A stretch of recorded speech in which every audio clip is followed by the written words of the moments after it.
Who's the charge? Thank you, Mr. Speaker. Before the break, Mr. Speaker, we were basically looking at what had happened in Jamaica with regards to their decline, but yet despite having 3 ports, and I think all with piers, and all part of the Western itinerary, for the month of June, based on that article in the Jamaican Gleaner, Cayman still had 975,000 more passengers than Jamaica. So the thing about it is, Mr. Speaker, and I think give credit where credit is due, despite our own limitations, our tourism product is doing well. And I think part of that success comes from our ability to be unique. And as the old people sometimes say, Mr. Speaker, if something is working, sometimes why fix it, why trouble it? You know?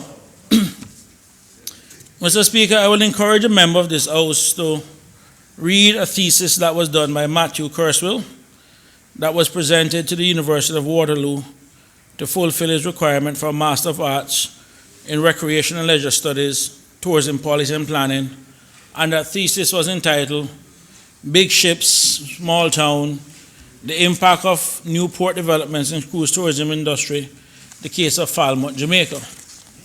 And Mr. Speaker, when you sit back and you actually read that thesis and you go back to the genesis of even the development in Jamaica, you'll recognize that that was a classic case of heads I win, tails you lose. And I think that's one of the things that we in this Honorable House, and that's one of the things I would encourage the government to basically be careful of Greeks bringing gifts. Or as the old African proverbs would say, be careful when a naked man offer you clothes. Because at the end of the day, Mr. Speaker, whether we want to accept it or not, we are in competition to some extent with the cruise lines. This is not a situation where, yes, we're trying to work our best to work with them, but at the end of the day, we're still fighting for what market people refer to as a share of wallet. We want them to spend more money when they come on shore, and the cruise lines want them to spend more money when they want to be on the ship. And it's kind of ironic, Mr. Speaker, in that one of the, we're talking about the different levels of misinformation and everything that took place within the debate. And one of the things, Mr. Speaker, was that we were talking about finding a way to have the cruise ships stay in Cayman in port much longer. And I remember one ad basically said that if we build the piers, cruise ships would be in port for 8 hours or something to that effect. But what I'd like to bring to your attention, Mr. Speaker, and where's the Sarge?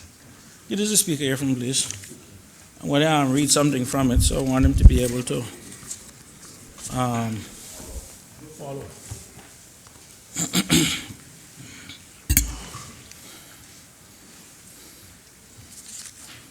One of the things I want to look at, Mr. Speaker, is a report that was published in this Honorable House, or tabled in this Honorable House, by the Honorable Deputy Premier, and it was basically the Department of Tourism annual report. And on one of the pages, the one I just gave you, which it spoke about the cruise industry and the average time on shores. And I want to read what it says here concerning the cruise ships, Mr. Speaker. It says, on average, a cruise ship remained in the destination for 8 hours and 22 minutes. Cruise ships stayed between 7 hours and 56 minutes and 8 hours and 45 minutes in 2017. Ships were docked the longest on Wednesdays and shortest on Friday. Ships stayed longer in the peak season of February to April and November to December. So, Mr. Speaker, the issue is, if we build a pier and the ships would be in port much longer, the question is, per this report that was actually tabled by the Honorable Deputy Premier and Minister for Tourism, it already said that the ships are here for 8 hours.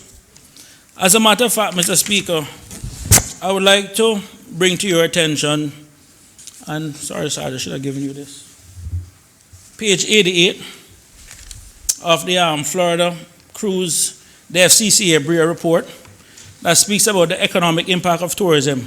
And one of the survey questions was, how many hours did you spend ashore during your cruise call in destination today? Of all the destinations, Mr. Speaker, on this page, I just want you to indulge a little bit because I want to actually list it out, and I want to start. This is the full ranking of all the different destinations within the Caribbean. And as you can see from the bottom, Mr. Speaker, the average hours on shore for the Western Caribbean was 4.92 hours. In the Southern Caribbean, it was 4.24 hours. In Mexico, it was 4.23 hours. And in the Eastern Caribbean, it was 4.18 hours. But, Mr. Speaker, what I want to do, of the 34 destinations that were ranked in terms of how much hours that people spend on average per shore, I just want to list them out so you can understand, starting from the bottom. At number 34 was Ensenada at 3.48 hours. At number 33 was Antigua at 3.54 hours. At Puerto Chiapas, at number 32 was 3.65 hours. 31 was Turks and Caicos, 3.69 hours. Number 30 was Puerto Rico, 3.7 hours. Number 29 was Martinique, 3.73 hours. Number 28 was Trinidad, 3.77 hours. 27 was St. Vincent, 3.78 hours. Coming at number 26 was Costa Maya, 3.83 hours. 25 was Progreso, 3.96 hours. And finally crossing the 4-hour mark, Mr. Speaker, rank number 24 is Barbados at 4.02 hours. 23 was Manzanillo at 4.11 hours. 22 was Costa Rica at 4.14 hours. 21 was St. Martin at 4.14 hours. 20 was Grenada at 4.16 hours. Coming in at number 19, Mr. Speaker, was Honduras, 4.19 hours. Number 18 was Panama, 4.23 hours. Number 17 was Bonaire, 4.25 hours. Coming at number 16 was Dom Rep at 4.26 hours, which is also at number 15, which was Mazalatan or something like that at 4.2, thank you, at 4.26 hours. Coming at number 14, Mr. Speaker, I notice we have not reached the Cayman Islands as yet. At number 14 is Belize at 4.34 hours. At number 13 was the Bahamas at 4.34 hours. St. Kitts at number 12, 4.41 hours. St. Lucia at 11, 4.65 hours. Now, Mr. Speaker, we're getting into the top 10 of the 34 that was on the survey. Coming at number 10 was Curacao, 4.68 hours. At number 9 was Aruba, 4.7 hours. Number 8 was Guadeloupe, 4.85 hours. And number 7 was Guatemala, 4.88 hours. And number 6 was Cozumel at 4.95 hours. Now, one thing I want to just note before I give out the last 5, Mr. Speaker, is that of the 34 destinations, only 5 of them was in excess of 5 hours. Starting with Jamaica at number 5, 5.26 hours. Number 4, Puerto Vallarta at 5.29 hours. And number 3, the Cayman Islands at 5.29 hours. And only beaten by Colombia at 5.49 hours at number 2, and Nicaragua at 5.81 hours. It's safe to say, Mr. Speaker, that both neither Nicaragua nor Colombia are pretty much within our in our section, but notice Jamaica itself was also at number 5 at 5.26 hours, and Cayman at number 3 at 5.29 hours. So the question is this, Mr. Speaker. Despite not having a port, and all of these are competitors and everybody else has the piers and everything else, the Cayman Islands continue to box above its weight. And what has really made a difference, Mr. Speaker, is that we are unique. There is nothing wrong with us being unique. We are not into mass tourism. We have never been into mass tourism. We have always been into quality, over quantity. And it is that mindset why the cruise line and every single person still wants to come to the Cayman Islands. And the question, Mr. Speaker, is why do we want to go out and risk this? Mr. Speaker, I would love to say to the people on the government side, if you do build this port, I hope all the wonderful things you says of what would happen to the country, I hope it goes through. But as the leader, the honorable leader of opposition said, Mr. Speaker, there is a possibility that one of us could be right and one of us could be wrong. But the question is, Mr. Speaker, what if it is that we are right? We will not be able to undo this. And now, I know timing is always of the essence and everything else, and I know some members would have already seen that even coming into next year, the IMF is already predicting that within the Caribbean and Latin American region, there's already going to be an economic downturn. The last time, Mr. Speaker, where we embark on these things, and everyone knows that with the trade war and the issue with the US and China and everything else, everyone is talking about recession. The question is this: do we want to find ourselves caught out in the middle of when something goes sideways where we're not prepared for it? And these are the kind of things, whether you want to accept it or not, Mr. Speaker, is that we have to be mindful of. You yourself, Mr. Speaker, may have a deja vu when back you were warning the government about undertaking sometimes these large projects, and at the end of the day, it went sideways. Now, Mr. Speaker, there's this belief that there is no cost to the country in this regard. And I beg to differ in this regard, Mr. Speaker. And I'm going to ask, since I'm going to read from this, Sarge, Mr. Speaker, here for me.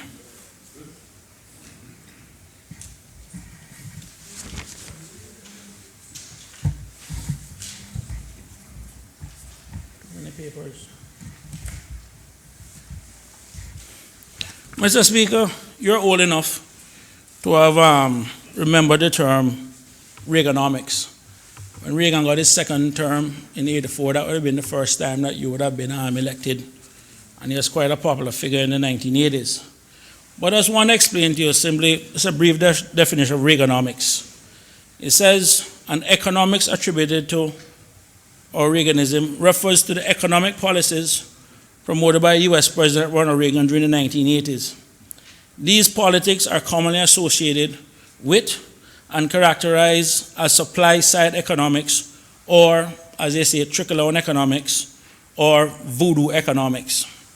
The thing about it is, Mr. Speaker, we like to talk about benefits trickling down and the supply side. And the truth of the fact is, Mr. Speaker, history has proven that trickle-down economics don't work. It has always been about finding policies that strengthen the middle class, not in a situation of building industries that basically aren't paying well, and pretty much not something that is that our people can pretty much, basically what our people strive into. And I do recognize, Mr. Speaker, because at the end of the day, one of the things that gave me pause the most with this debate, and my parents started in the tourism industry, where both my parents worked at Royal Palm at one point, both my mother and my father. And my father pretty much spent his years as a bartender. And I could tell the days when, on a day shift, we knew when the good cruise ships were in, the tips were good. And I can tell anybody that tips, not the salary that he was getting paid at Holiday Inn, those tips is what it is that put me and my 4 sisters through college. While my mother was being paid monthly, every time day my father went out, those tips came back in. It provided lunch money, it provided many things. Also, Mr. Speaker, from my own personal experience, I can tell anyone that while I was saving to go to college, I worked as a night auditor at a local hotel from 11 at night to 7 in the morning, and I'll get dressed there and go work the government job from 8:30 to 5. So tourism is something that is near and dear to me. This is not something that's light. And that's for that reason why I really sat down, I can honestly say, I really look to the future to see where it is ultimately. Because, yes, I am no longer in the tourism industry, but at the end of the day, that industry gave my family its foundation. And that is something that I will work very hard to protect that industry as much as I can, and that's one of the reasons why we have the utmost respect for the Minister of Tourism and the job that him and his team is doing, because we want the Cayman Islands to do well. But it still go back and beg the question is, if something is working, our uniqueness is selling, why are we doing this? Mr. Speaker, I know you're aware of the book Confessions of an Economic Hitman. Talks about individuals that goes into countries that work for these big corporations and convince them to undertake certain capital projects that is supposedly good for the country. Mr. Speaker, we have heard over and over that this is not going to cost the Cayman Islands people anything. Mr. Speaker, I beg to differ. Can you, sorry, I'm find this. I'm going to read. I don't really need to read from it. I just quote the number. On this report here, Mr. Speaker, environmental impact assessment has already been tabled already. Cruise Burton Terminal for Cayman Islands, Appendix J2, preliminary economic valuation of ecosystem goods and services provided by GTS REITs. This was one of the Baird reports. And on page 20 of that report, Mr. Speaker, they spoke about the lost business in Georgetown anywhere from 23 to 26 million US dollars per year. This, Mr. Speaker, isn't our report. It's a report that was commissioned by the government. We're just using information. It speaks about the impact that this will have on the current thing. So 25 million, 23 to 26 million, let's say 25 million, over a period of 25 years in terms of what will be lost. And I'm just using 25, even though it's going to be much longer. That is 625 million US dollars. 625 million. Mr. Speaker, if we also look at the loss, and remember, this is already existing local business. Oh, sorry. This is already existing local business that we have. So it's not as if though building these piers in a vacuum will not have an impact. This is going to impact what we have right now by roughly $25 million a year. Over 25 years, 625 million. Mr. Speaker, also the tender operations. That's another $10 million a year business. That's a local business already established. That'll be gone. Over 25 years, that's $250 million. On top of that, Mr. Speaker, I think there was an article in the Caymanian Compass where I think the CEO of one of those organizations spoke about giving up $2.32 per head that the government will be giving up in revenue. At 2.5 million over 25 years, that's another 145 million. Again, revenues that is foregone. Those three numbers added up, Mr. Speaker, is in excess of $1 billion. That is already taken out of the local, that will be impacted the local economy over 25 years. Mr. Speaker, there is nothing in life that you ever get for free. And anyway you want to slice it and dice it, 625 million over 5 years, over 25 years, another 250 million in lost tender revenues. Again, local company, generational company, local that stays here is another 250 million, plus what the government will forego in revenue. That is over $1 billion. You use a multiplier effect, that's you're talking about at least $2 billion over 25 years when you factor in that money being rolled out. Yeah. No. Here's a catch, Premier, just to clarify for you. No, that's fine. But since it's already been raised, at the end of the day, the money will be transferred from what a local company is making right now, a Caymanian-owned local company that makes roughly $10 million a year, US, from the tender, to a foreign entity that will be saving or not paying that $10 million. So that's money coming out of the local economy. Slice and dice it any way you want. That's money, that's $10 million a year coming out of the local economy. Also, the lost business in the Georgetown Harbor, as per the government's own report, is another 25 million. That's $35 million right there. Then the forego of government revenue again, same thing. So these things have impact, Mr. Speaker. Nothing is ever done where it's a zero-sum game. they have consequences, they have impact. And Mr. Speaker, we have sat down here, and one of the things I want to speak about, Mr. Speaker, just roughly, we hear now all of this story about how much revenues we're going to make from this and everything else.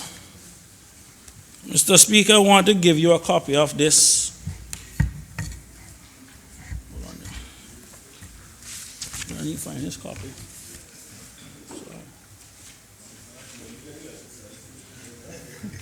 Hold on a second.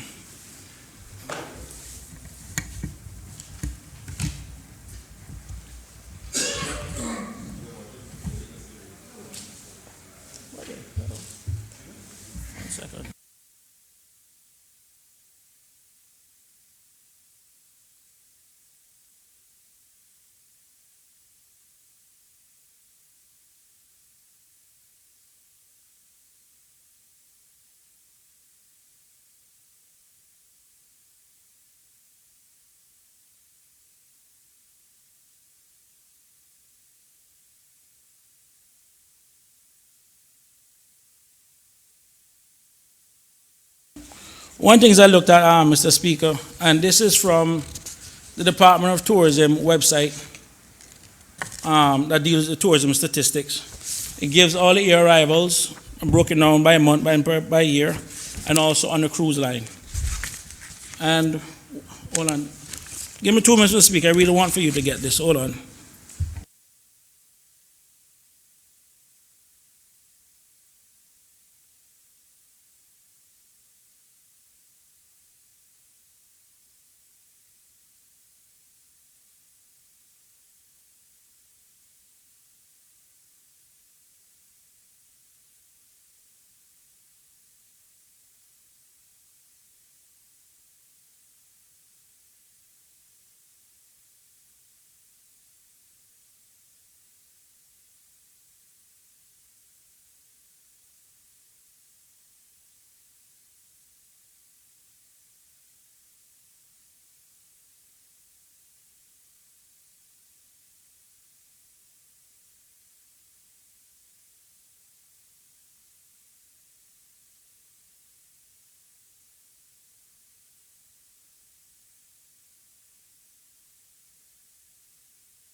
One thing I want to look at, Mr. Speaker, sorry, and I'll give you this copy when I'm finished, so you can have it for your own records.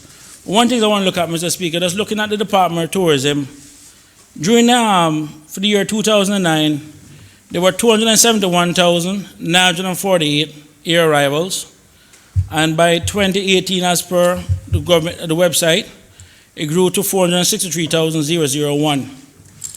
That, Mr. Speaker, was 191,000 passengers in that 8-year period, or 70% increase. One of the things I want to, during the same time, Mr. Speaker, cruise tourism went from 1,520,372 to 1,921,057 in 2018. So over that 8-year period, Mr. Speaker, the amount of passengers arrive on cruise ship increased by 26%, or 400,685. The point I want to make in all of this, Mr. Speaker, this comes back to the government compendium of statistics, and it's on page 130 of the compendium, and I'll organize to send this to you. Looking at government revenues, Mr. Speaker, during that period of time, the total amount of, back in 2009, the total amount of money that the government collected in CI was $9 million for cruise ship departure tax. Coincidentally, that same year, the total amount of money collected in tourism accommodation charges was $9.2 million. So let's use 2009 as a base year, Mr. Speaker. Total money from cruise ship departure, $9 million. Total from tourism accommodation tax, $9.2 million. So, and at that time, the cruise had total passengers of 1.5 million, and air arrivals were roughly 272,000. So we can look at that. Over the next 8 years, Mr. Speaker, we increase cruise tourism by 400,685 passengers, and we increase air arrivals by 191,000. So in an 8-year period, cruise went up by roughly 401,000, and air arrivals went up 191,000. But here's the difference now, Mr. Speaker. Despite the two of them starting in 2009 at 9 million in revenue, 8 years later, the total amount of revenues recorded by the government on cruise ship departures was 11.5 million. And this is actually in line with the same fee that the government charges in terms of ed tax. So it went from 9 million to 11.5 million. So in essence, Mr. Speaker, in direct government revenues, and I emphasize the word direct, in direct government revenues, for an additional 401,000 passengers, government made direct revenues of 2.5 million in an 8-year period. That's what it grew to. In the same period, Mr. Speaker, air arrivals went up 191,000, and the tourism accommodation tax went from 9.2 million to 32.7 million, an increase of 23.5 million. So 401,000 cruise passengers gave government direct revenues extra of 2.5 million, and 191,000 in air arrival gave government an extra 23.5 million. Big difference. And if anything, Mr. Speaker, it points in the direction of where our bread is buttered. Mr. Speaker, I would have preferred if the government had went out and do a partnership where we built 3 or 4 more hotels across the island at a cost of $200 to $300 million. That is sustainable tourism. We make money in the construction, we get jobs created during construction, and we get jobs well after construction because we need people to operate those hotels. That is where our bread and butter is. Mr. Speaker, in 2017, we saw the increase in the term over-tourism, where European cities are now saying to the cruise lines, enough of you now. You're destroying our stay-over business. We've seen it in Canada, where they start limiting. And I think last night I found out from my colleague from Northside that it was even Norman Bodden that had restricted the number of cruise ships to visit, I think like down from 7 to 4, 7 to 3, something like that, to maintain some level of quality. What I'm saying, Mr. Speaker, and this is going back to what the PPM at first signed up to back in 2005, we are not into mass tourism.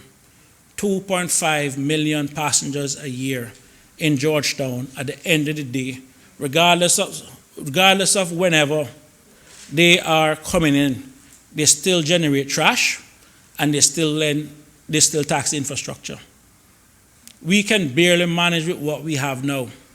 We've seen already the traffic congestion. We're already seeing it. We need to sit down, Mr. Speaker, and look at our development plan, look at where it is that we're looking long term. But it can't be a situation where we go through the concept of build it and hope that it works. Those days are over, those days are done. To the Minister of Tourism credit, during the last budget session, we did ask for the government to go out and give an update in terms of the national tourism plan and everything else. And to his credit, he did went out and he attempted it, and he went across the districts and he presented it. And there are some parts of the plan I agree with, there's some parts I disagree with. But this is a situation, Mr. Speaker, where we have to look long term. As my colleague from Georgetown Central said, if you look in terms of where it is now, where the vacation people will be, it's not just a matter of planning Cayman today, but it's a matter of going to 15, 20, 30 years. And we agree with the government that they need to look long term. But the truth of the fact is, Mr. Speaker, these big ships like the A380 is a fad. People believe that mass tourism and all of that, and look at what happened to the A380. Look at the amount of ships that are on order in terms of these massive ships. Look at where they're sending them now. China. Florida just lost the rights to say they have the largest ship because the next one that's being built will be servicing the Chinese market. That is where the future tourism is. And my fear, Mr. Speaker, in all of this is that as other European countries begin to wise up And we've seen North American countries like Canada, I think it was Port Victoria, already start to wise up to saying that this amount of people on our infrastructure is too much. As they start kicking them out, they're going to start looking someplace else to come.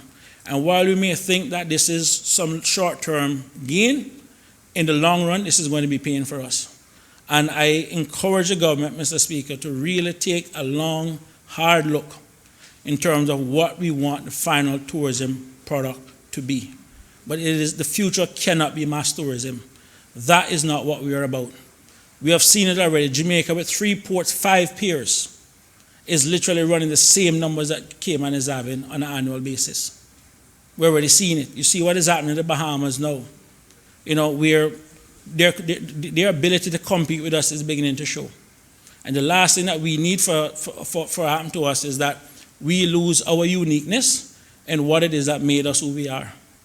Mr. Speaker, we have heard many promises in terms of if we turn around and we build these ports, the average spend per passenger is going to move up from $115 to $230 and all that kind of stuff. The truth of the fact is, Mr. Speaker, in the last Bureau report, the highest destination was $165 per person. And when you sit down, Mr. Speaker, and you look at what it is that people are spending money on, from the same Bureau report, Mr. Speaker, when you break down the average spend, it is roughly 43 cents of every dollar is going towards the duty-free products of alcohol, perfumes, and the other duty-free shopping and jewelry.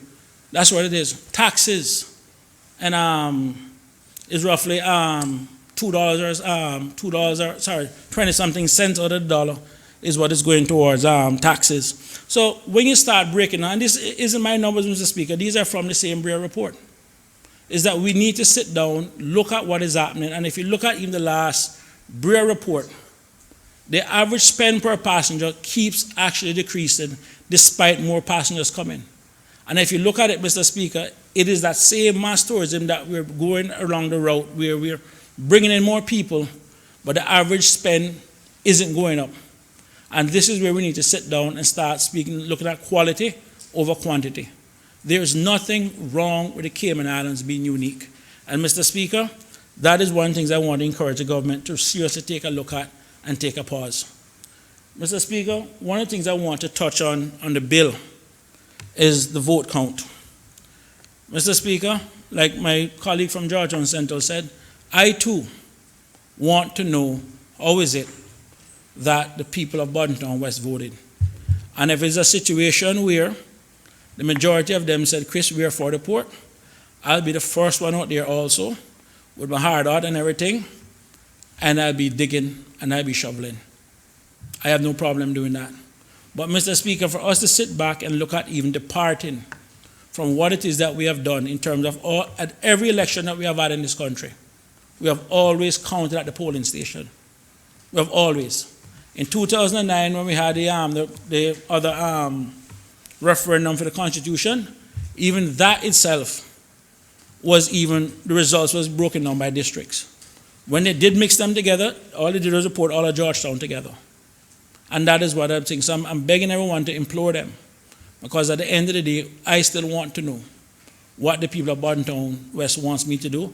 And every chair in this house, Mr. Speaker, and for the listening public, this is why we don't refer to Mr. Saunders, Mr. McLean, or Mr. Suku, or Mr. Eden, or whatever, because in this house, the Mr. or the Miss doesn't matter.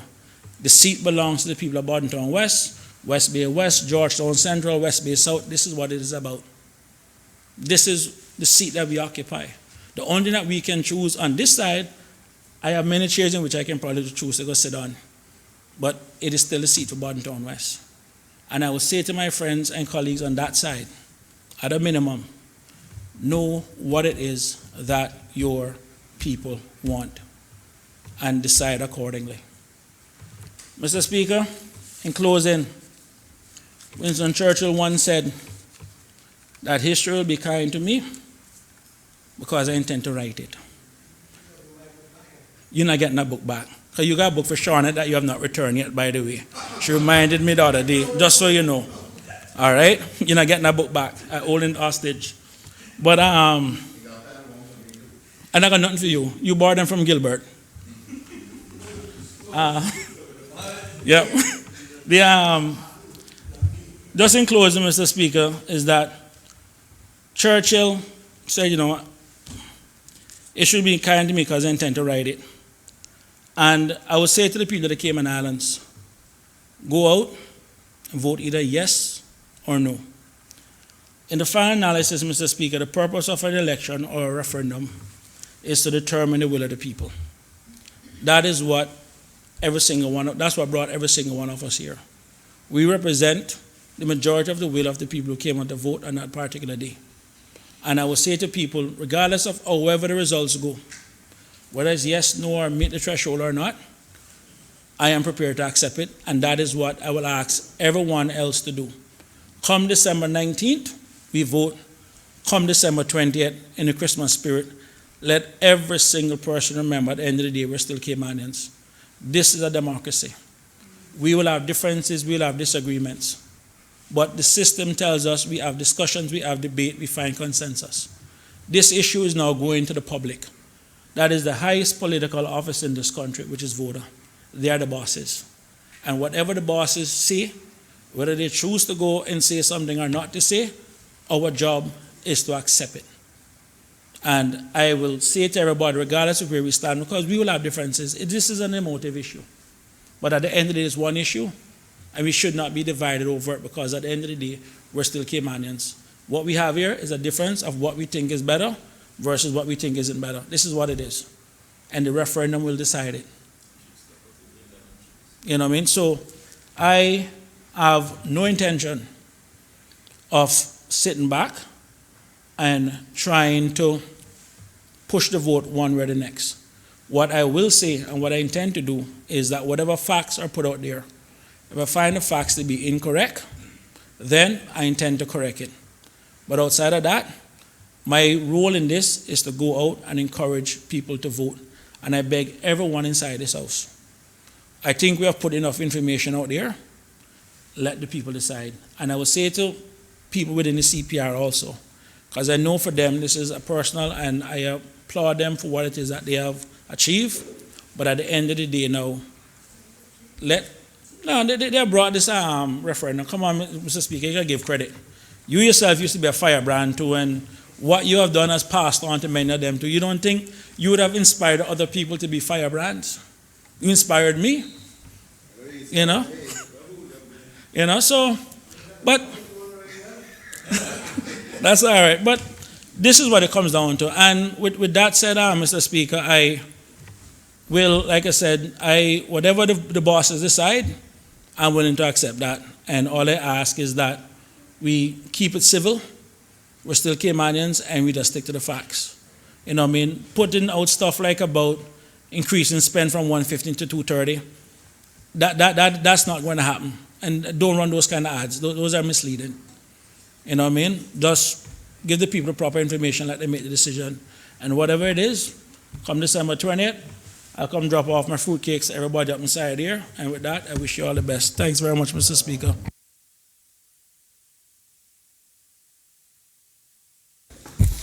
Does any other member wish to speak? The Honorable the Minister of Commerce.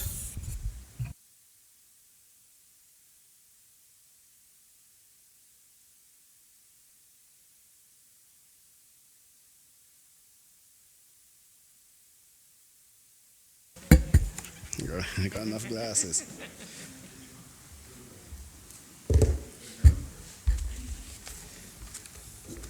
Thank you, Mr. Speaker.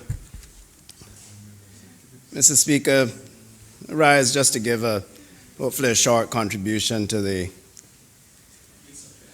referendum, people-initiated referendum regarding the Port Bill 2019. It started very short, and then I kept adding notes as the evening went on. Mr. Speaker, I resisted getting into the debate during the petition stage. And perhaps that was because I was so closely involved during my first 4 years that I perhaps felt I couldn't be impartial. And so I stayed out of the debate during that period of time. I do represent probably one of the most diverse constituencies, and one that is split right down the middle where this debate is concerned. I am going to ignore the political rhetoric. I'm going to ignore some of the things that are being said by some political hopefuls and others that perhaps are monetarily invested somehow. But there is definitely a portion of my constituency that have concerns for the environment, and I will always respect that. I think I remember during the debate on the National Conservation Law, as it is now, I made a comment that I want to live in paradise, or live in nature, not visit it. But then the other side of my constituencies, some of them rely heavily on cruise tourism. Many of them are looking forward to some of the economic opportunities discussed here this evening, even if it is for employment during the construction phase of the port. And so I get feedback from both sides. I am heavily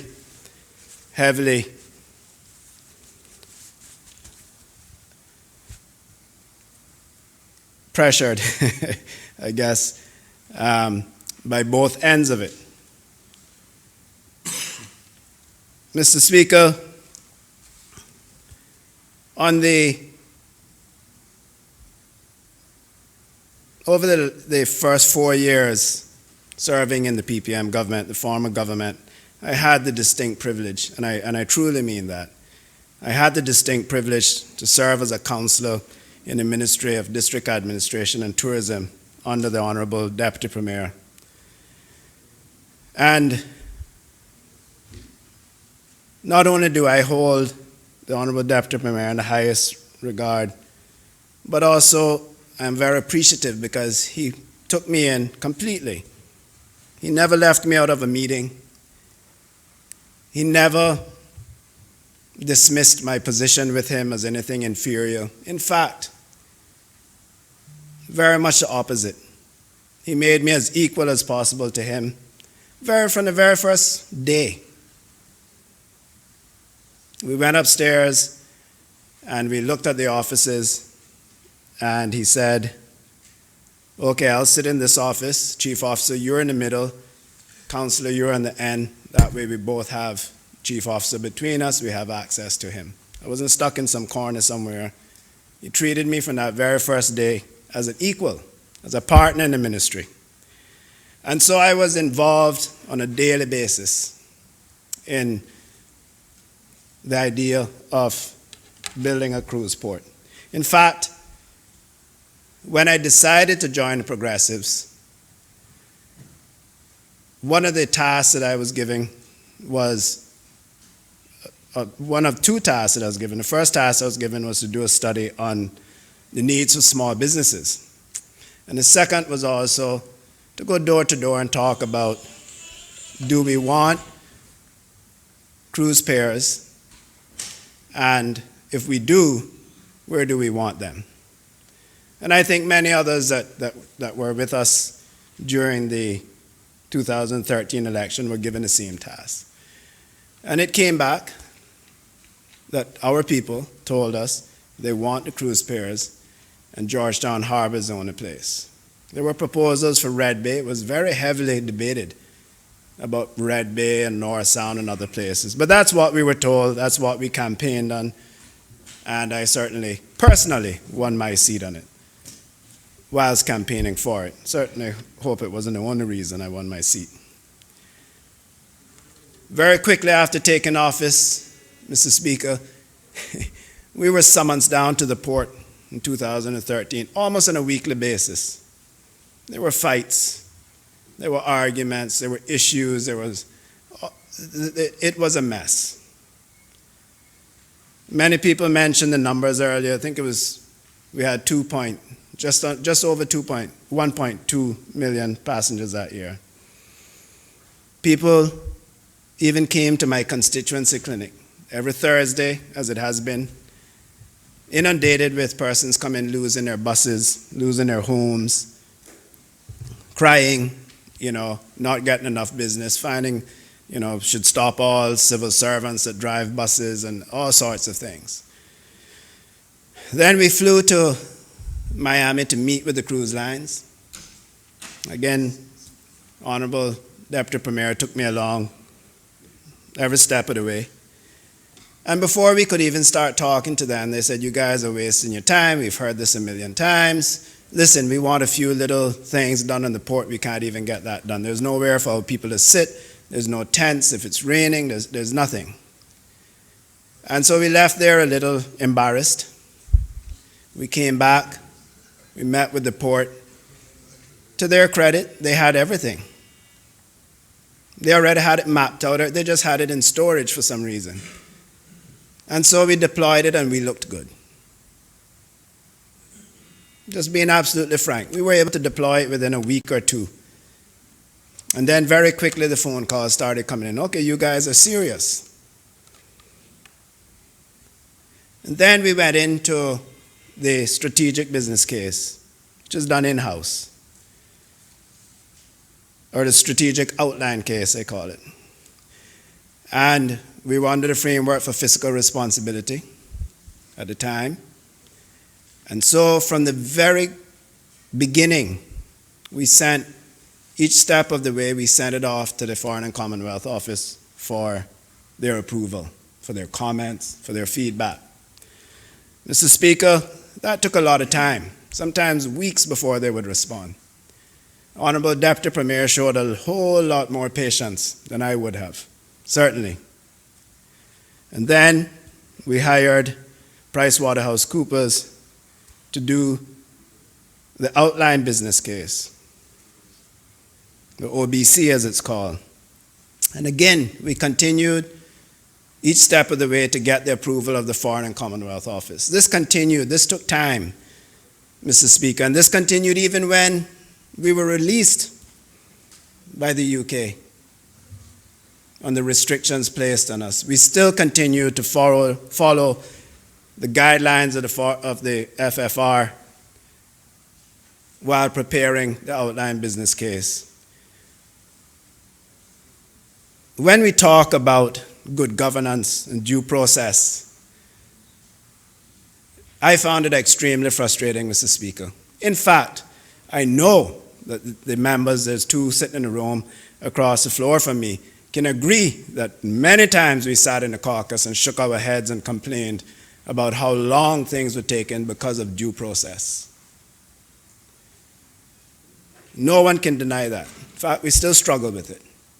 But I can tell you that the Honorable Deputy Premier insisted every step of the way that everything we did was approved and that due process was followed and that the caucus and the cabinet were informed every single step of the way. And Mr. Speaker, that was time consuming, it was frustrating, but that's the way he wanted to carry out. That's the way he wanted to do this. He wanted to be open. He wanted to be transparent. When he and the Premier announced in a press conference that we were going to do the cruise berthing facility, they came rushing in. Same suspects. I'm not going to call in a name. Same ones. How can I be a part of it? I got a Chinese waiting.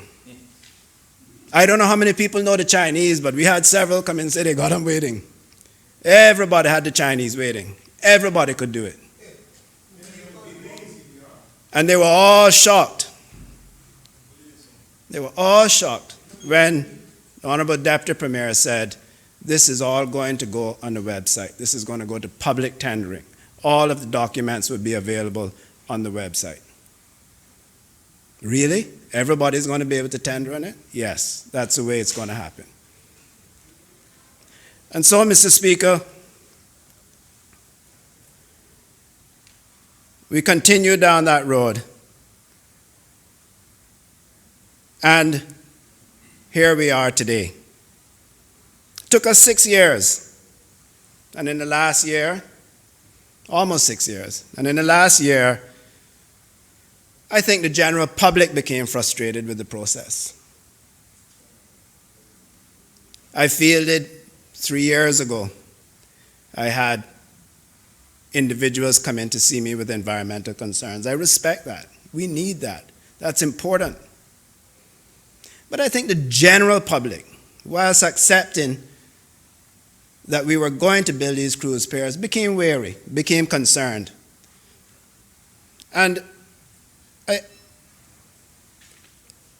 I'm hesitant to stand here tonight and say that perhaps some people saw that as an opportunity and took advantage of that opportunity to create even further concerns, distrust, you name it. And I took it personal, and this is why I stayed out of the debate, because I know how hard that man worked. I know how much he neglected his family. Those of us that know the stories. I know how honest he is. And to a fault, he answers everybody's calls, and he wants to make everybody feel good. So here we are, Mr. Speaker. Here we are. When it comes to the environment, and I have always said, I've gone on record on each one of the talk shows, I think, for me, I am satisfied. Like a member from Bordentown West, I grew up either in hospitality or cleaning. Sometimes cleaning, hospitality. Doing both. In fact, I bartended and wait tables until I became president of Chamber of Commerce. And my father, who I should wish happy birthday, celebrating his birthday tonight, said to me, son, you can't serve them and lead them. You have to give up one or the other. And so I stopped bartending. I used to bartend for my good friend Brian Barnes. I used to bartend at Otmar's. And so I grew up in the business. We grew up in the business. My family has owned several restaurants over the years. And so my question has always been, my feelings have always been, not a matter of should we build piers. This is just my personal feeling. This is not a fight. My feelings from what I've seen is, do we want to remain in the cruise industry? Because I agree with all of the sentiment about quality versus quantity, because we're not getting the quality now. To the member in Northside, I just came back this summer from a cruise on a mega ship in Alaska. I enjoyed it. I would never do it if I had to tender. Oh no. The only day I felt a bit of discomfort was the day that we only had 3 hours in port. So everybody rushed back to the ship at the same time. But if I can't say I'm a big cruiser, but if I had to tender on that ship, I would never, ever do that again. But walking off onto the piers was cool. It was good. It was interesting to see, just as a side note, that when you leave in the morning, you come off on the 3rd deck, and you walk straight off, plank is almost straight. You come back in the evening, you're boarding on the 5th, and the plank is up in the air or down. You had a tide rise of 5 to 10 feet for the couple hours that you were gone. But no, I don't think I would have enjoyed the experience had I had to tender on that ship. And so it's a question of, do we want to remain in the business or not? Do we want to attract the high-end cruisers that are on the mega ships? Or do we want to attract the masses on the smaller ships, the $340 for a 5-day, 7-day cruise? That's what we're getting now. And then if we want the piers, where do we put them? Again, this is another case of not in my backyard, Mr. Speaker. I heard the member from Georgetown Central say, we got to move the cargo port. Put it where? In Bordentown? Dredge several hundred yards wide by over a quarter mile long through the reef, through the land, into the quarries. No ability to put a bridge over it. If you have tankers coming in and that sort of stuff. So we're cutting off the one road we have to Georgetown. A couple of miles. And then my poor colleague in Bordentown East, I learned a new word this week. I need to look it up. Hold on.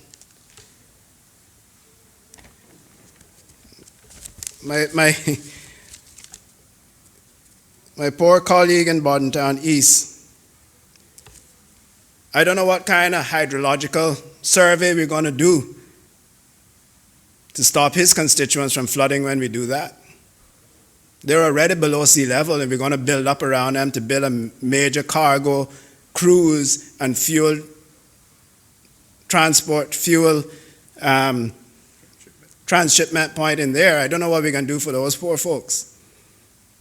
And then who's going to finance it? I hear him talking about millennials, and I know that the people that he called out would love to be millennials.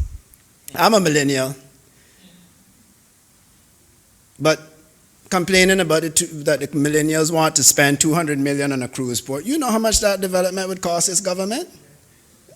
Couple $2 billion. $2 billion. Talking about millennials want to spend. Where are we going to find $2 billion?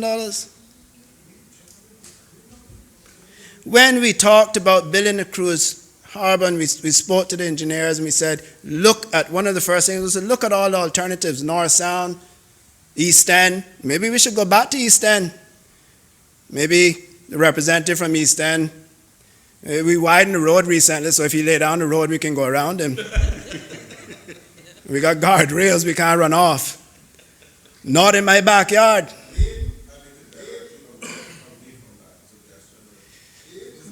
Not in my backyard.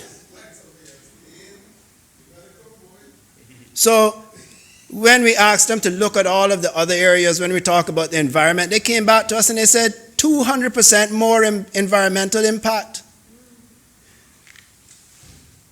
Supporting the environmentalists today, he's saying move for the people of Georgetown Central. Move the cargo dock to Bordentown. To dredge through 200 yards of channel through the reef, through the road, 1.5 miles down into Bordentown. But he's supporting the environmentalists. But again, not in my backyard. So I come back to it again, Mr. Speaker. Do we want to remain in the business or do we not? If we do not want to remain in the business, we don't build the piers. And we might as well limit some of the cruise passengers I see coming in. Everybody can agree on that. We might as well turn those ships back. Half of the people on the ships got on there by signing up for a timeshare. That's the prize, that's the treat you get for signing up to go visit a timeshare. We might as well cut it off. But for the same people that perhaps are financing the fight against the piers, for them I have to say that we as a government will have to take drastic steps, perhaps pass legislation similar to affirmative action, to put Caymanian North Sound operators in those hotels and stop the monopoly that Red Sail Sports have in there. We can decide we don't want to be in cruise tourism, but there are ramifications. We have to make changes. It is the one place, one area of tourism that Caymanians participate in. Cruise tourism. They are not allowed in the hotels. You need $11 million in insurance. $11 million. So we have to consider these things. Do we want to be in it? And if we do, I submit to you, Mr. Speaker, that the Georgetown Harbor is the only place for it to go. It's a different question if we don't want to be in it, sir. But we can put that one to bed. There's nowhere else for it to go. And even to address my good friend from Georgetown Central's concerns, and I accept these as legitimate concerns, sir, Mr. Speaker, even to address those about the crane and the work in the harbor, I would ask my friend to leave Georgetown revitalization up to me. We're making progress. You have a world-class, only in 3 other cities in the world, coffee shop next door. You have the old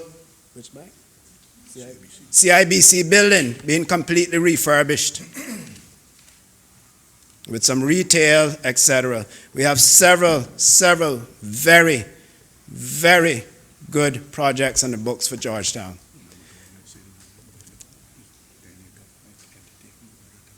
And we are moving. No government entities have moved out of town. In fact, we have moved government entities into town. We've just taken over the entire Walker House. We are taking care of Georgetown revitalization. But what the cruise and the cargo port enhancement will do for us is take all of the commotion, all of the traffic congestion, all of the buses on the side of the road, all of the people with the placards, and move them back. It will give us the space to take them off of the main harbor drive. It will allow us to increase the sidewalks, doubling the sidewalks in space. It will allow us to perhaps, during particular hours of the day, go one way, or even pedestrian on the waterfront. But we can't do it now. We are restricted by space. There's not even enough space there to put a little bike lane. You got one little sidewalk that's not even the right size. It's 3 feet versus 4 feet. We need 8 feet of sidewalk, 12 feet of sidewalk. We can do that when the port is expanded. We can move the cranes and the dump trucks in the nights and everything further back, away from the town. Taking away some of the noise from being up front. We are building the Godfrey Nixon Extension Way. We're building it to the strength to be able to handle the trucks. We're going to make some changes in the industrial park that will allow the Port Authority trucks to do a return route using that Godfrey Nixon extension without coming through the center of town. We will take care of Georgetown revitalization. We will go forward with Georgetown revitalization whether the port is built or not. But I can tell you that there are distinct advantages and opportunities if the port is built. Carrying on the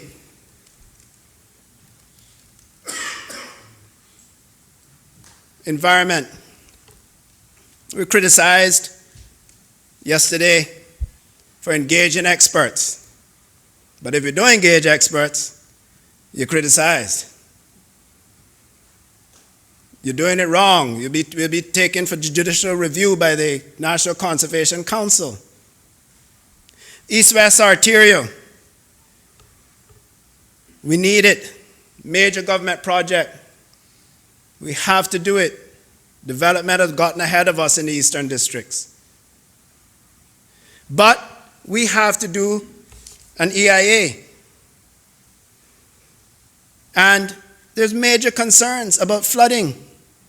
My good friend from Savannah, the member from Savannah, will tell you about the Savannah Gully, where that goes, where you have heavy rains or, God forbid, another hurricane, where that water goes. So we have to do an EIA. Like I said earlier, learn a new word. We have to do a hydrological survey. Now, we have to rely on the experts for that. But are we going to stop the road because we don't believe the experts? Are we going to stop the road because we don't think that 5 culverts is enough? Or that we don't need any culverts? No, we have to take their advice as they are the experts. That's why the National Conservation Council have asked us to engage them, as they did with the cruise port. They asked us and recommended Baird as the experts. I don't know what kind of consulting the member from Northside did, but as far as I understand it, you pay people, you don't get expertise for free. You go after best of class who have built a reputation of providing good, sound advice. That's how they became best of class, and then you hire them. They don't do it for free. And we pay them darn well too.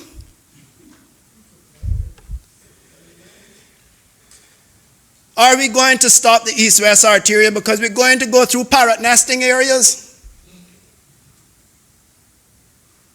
Are you going to support the member from Georgetown Central when he jumps up to support the environmentalists and say no because parrots nesting in that area?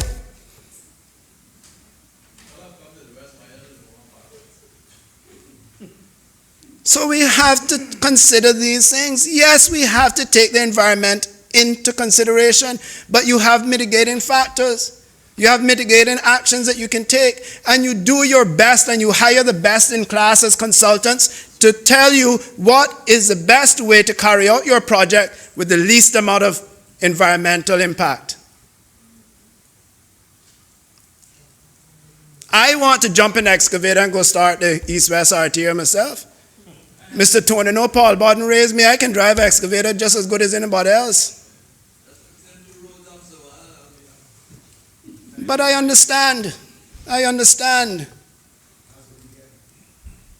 I understand. We have to take advice. It's going to cost us money. It's going to delay the time. We have to take advice.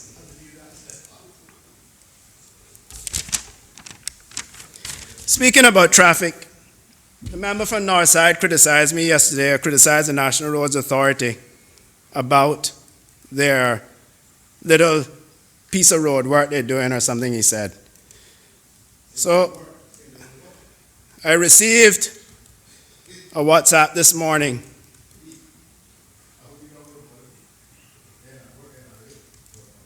Good morning, Joey.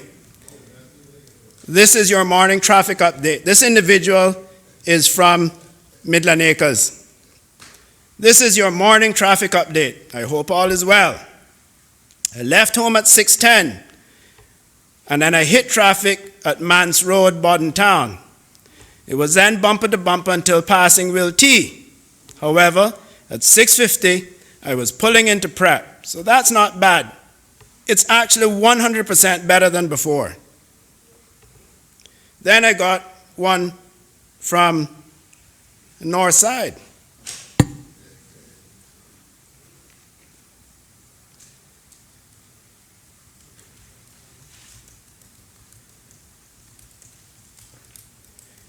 Traffic flowed well. We left the house at 5:47 and made it to Kirk Market at 6:35. It's like the traffic gods were teasing us. Slowed down a bit between Beach Bay and Countryside, but wide open after. If we left at the same time as this morning, we would have sat in traffic starting at Moon Bay, and the trip would have taken 90 minutes or more. So I just had to put that in. I had to defend the guys at NRA and the Royal Cayman Islands Police Service for their efforts. So I know I deviated a little, but I did have to bring that. I remembered it. So then we talk about the economic gains. We can sit down and argue all day how many jobs it's going to create. But for me, it's about sustainability. We know we can get construction jobs out of it. We know that. If it's 30, 40, 50, 60% Caymanians, we're going to get construction jobs out of it. But for me, it's about sustainability. In 2006, we had over 1.9 million cruise passengers. So this is no new number to us.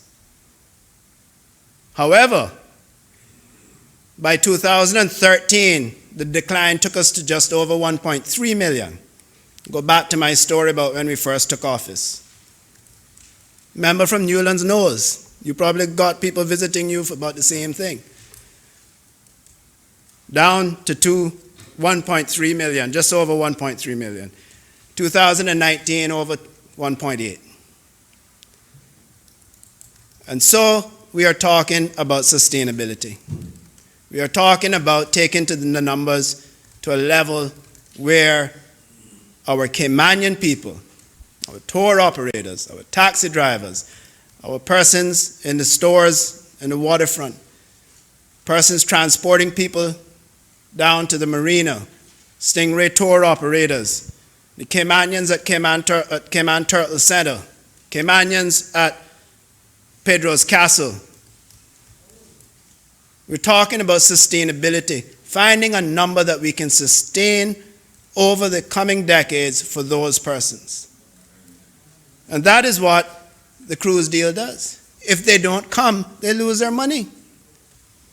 And when we talk about 2.5 million, because I asked a question too, a hair went up on my back, because I'm taking beatings about the traffic every day. When they said, 2.5 million, I asked the question right away. That's too many. How many people you thinking about tendering? He said, no. The idea of the 2.5 million is that we have to spread our ships over the week, over the months, and throughout the year to be able to get our returns on our guaranteed visitor numbers to get our returns on the cruise pairs. So they cannot do 4 and 5 ships from one cruise line on a Wednesday. And they all can't come Wednesday and Thursday like they do now, because there's only 4 slips. So they have to adjust their schedules to come Monday, Tuesday, and Friday and Saturday as well. And they have to adjust their schedules to come in the slow months as well.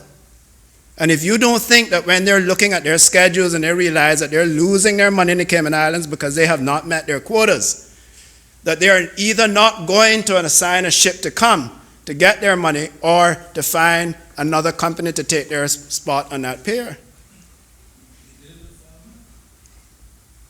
They have to come to get their money back. If they don't, then in 20 years, then we get what you call a hardly used port. You get a hand-me-down. So, Mr. Speaker, sustained cruise visitors. And I thank the member from Bordentown West and all of his statistics and his financial analysis. And he makes sense. It's numbers. They don't lie, they say. But I will also not hire an accountant to run my business. Because I remember having a business that supplied the hospitality industry. I remember after 9/11, we did not see an aircraft in here for 4 months. But 1 month later, I saw a cruise ship. And I was happy to deliver a couple of goods to the storefronts in town. Yes. Almost. Yes, sir. Before the foreign airlines, absolutely. And we couldn't even fly in there either. And then after Hurricane Ivan, I was chamber president. We joined with the private sector and we swept the road, literally, from Georgetown to the Turtle Farm, because the first tourists we had come back after Ivan came on a cruise ship. And they opposed it? You think I forget? Well, I opposed it. Then when you said they were coming, we got the road cleaned up so it didn't look so bad. That's true. You all put a good flower on me for it. But the first visitors back after Hurricane Ivan were cruise passengers. Sustainability, Mr. Speaker. Sustainability. But I'm happy that the member from Bordentown West must obviously be now in support of the Mandarin Oriental, because he said we must attract 4 5-star hotels, and I know that Mandarin must be one of those. So I'm so happy tonight that he has shared that with us, and I appreciate that, and I think it would be good for your constituency, sir. Thank you for your support. So again, we heard the words quality over quantity being thrown around all evening, sir, Mr. Speaker. Quality over quantity. That's what we're talking about. That's what we're talking about, the ability to attract the highest in class cruise lines, that we can get the quality passengers from the highest in class cruise lines. Those with the most disposable income. Not those who received a 4-day cruise for taking a timeshare tour. Quality versus quantity. Sustained quantity, but improving quality, Mr. Speaker.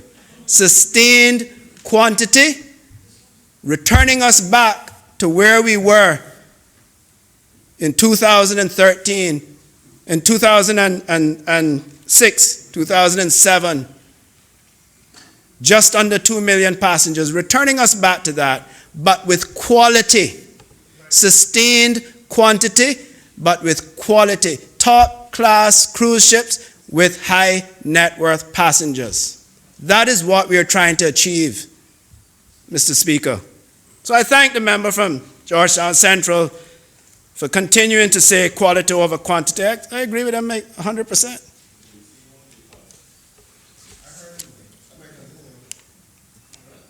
So I also received, as I said, I've received many, many comments. You know, I'll get to that later. The date, Mr. Speaker, there is no perfect time. Yesterday, we heard the leader of the opposition go to great lengths to demonstrate that he and the premier as the opposition at the time, okay, he didn't say him yesterday, he said the premier, but he and the premier as the opposition at the time objected to you holding, or the government holding, I should say, sorry, my apologies, the government holding a referendum in the summer. So now we're holding one at Christmas. If we hold it in a couple of months, it's spring break. We hold it a couple of months ago, or a couple of weeks earlier, it's Thanksgiving. I don't think there is a perfect time, but we took it into consideration. And the truth is that if this government received the verified signatures in January, we would have set the date right after. If we received it in June, we would have set it right after. If we received it in October, we did, right? Yeah. So this is where we end up. It's just a matter of timing. But on top of that, it worked out perfectly for our children that they are only going to lose a half day of school. So if we delay, if the real reason is people waiting until people come back, it can't be the first week of January because people are still away. If we go into January, got a holiday at the end of the month, right?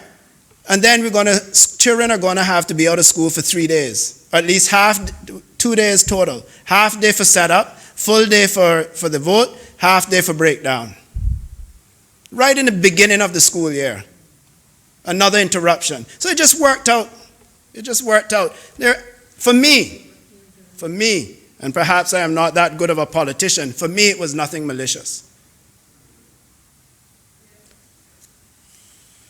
And I'm going back to the email I received, the 5 points. That was number one. Number two was the registered voters. And that has been the newly registered voters. That has been covered by several people tonight.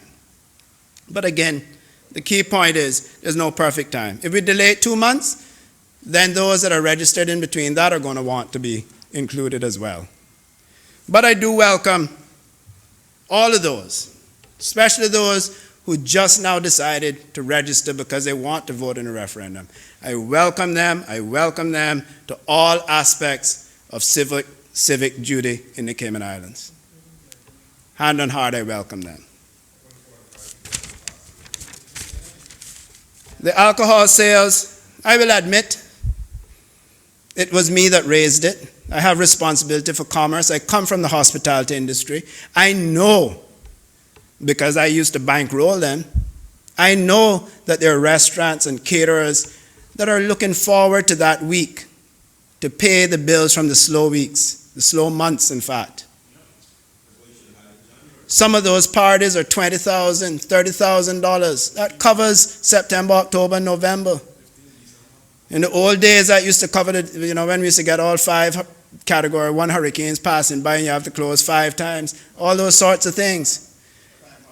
So, luncheons, the member from East End asked the Honorable Leader of the Opposition, many Christmas lunch parties are held as luncheons, both luncheons and dinners. And if they had to cancel at this time, at this stage, there's no way, Mr. Speaker, that they would have been able to reschedule within any of the restaurants. Everybody's booked up.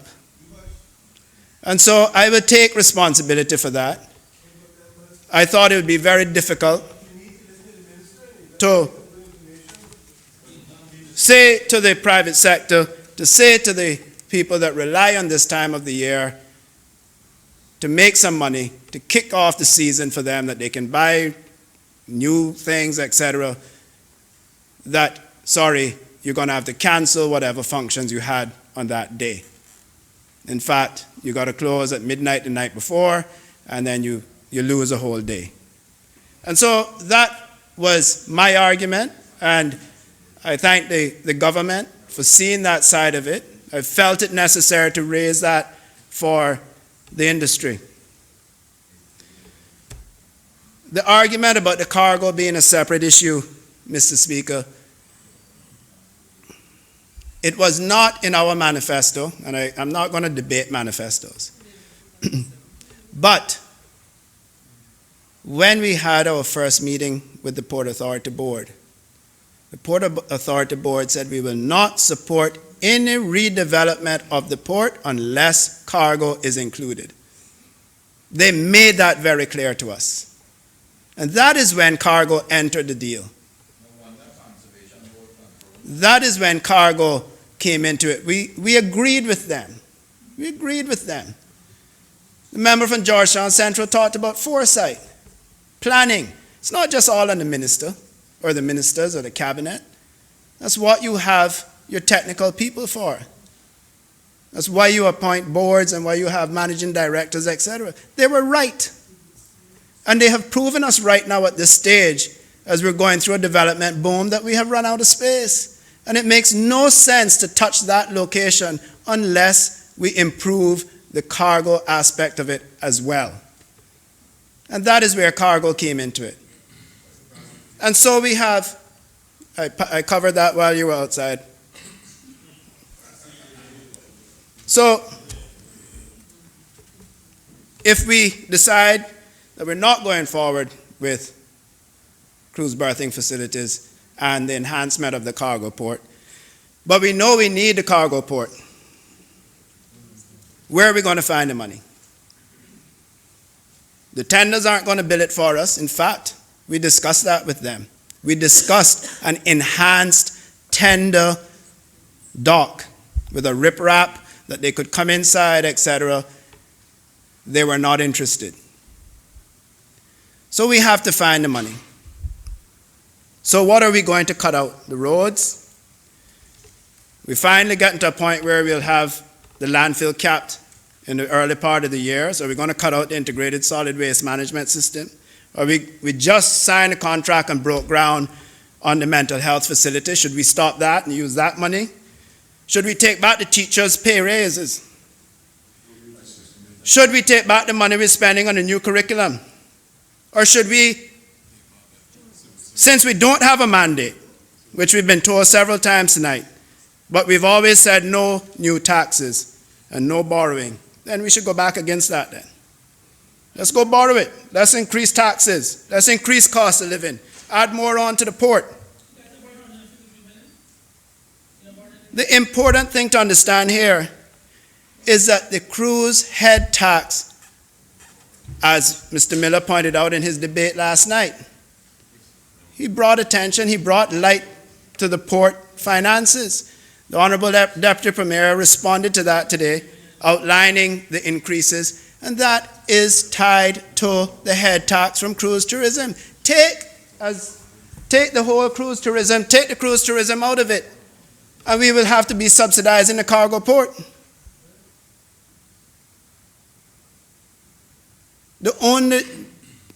The reason we went to a nighttime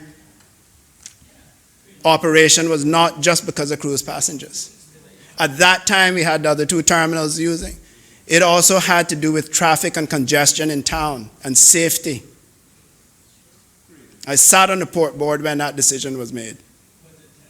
It wasn't just because of cruise lines. But the fact is that the cruise tourism head tax makes up a huge part of the Port Authority's revenue. And during the slower times, it subsidizes the cargo aspect of it.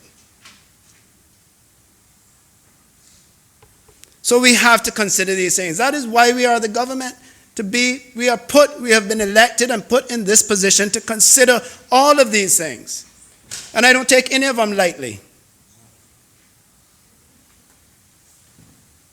You can talk about me. I own property in Georgetown too. I have a vested investment. I don't take any of it lightly. It annoys me when the trucks come storming past my places. The whole place rocked. I take it serious as well. The fifth aspect that the emails covered was a legal opinion, and this was covered extensively by the Premier. The government took a look at it. We felt that our legal advice on the conduct of this matter was satisfactory and fair. Again, we talk about you pay your lawyer to tell you what you want to hear, just as you guys were saying all night. So the only way to resolve that, we have our legal advice, they have their legal advice, is in the courtroom. We must throw our legal advice away and take theirs, or they must throw ours. If they don't trust us, take it to the courts.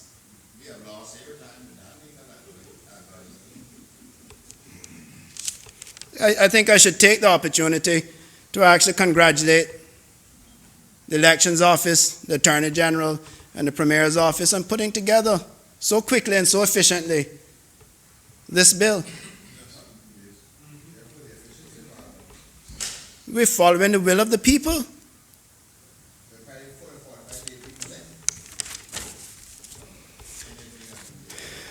Mr. Speaker, I didn't intend to be this long, to be honest with you. But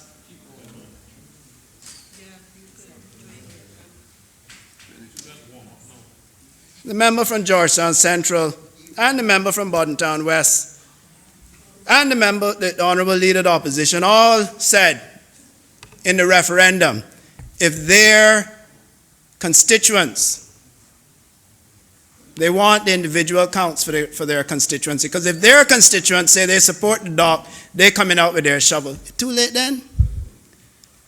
If the country say they want it, the government moves ahead.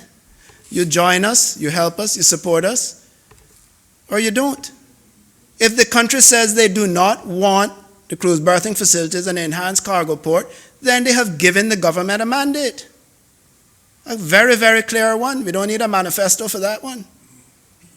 It's too late then. What are you going to get a shovel for? You're going to go against the wish of the people? If the people all wish, if 51% or more come out and say, we do not want cruise pairs, but your constituencies say we want it, what are you going to do? You're going to go out and start digging with a shovel? If the country says, the referendum tells us what we have to do. It's a national vote. It makes no sense to me. This is not politics, so it makes no sense to me. It's not logical. After the vote, it's too late. If you want to know what your constituents think, you go out and you find out now. It makes no sense. After the vote, the question is laid, the country comes out and votes. If the country says, yes, we want cruise berthing and the enhanced cargo facility, then the government is given a mandate by a people-initiated referendum by the people to move forward. If the people come out and vote no, the government is given a mandate by a people-initiated referendum to not move forward. But if Georgetown Central said yes, but the country said no, you and your shovel can't do no good out there. And a big tank too.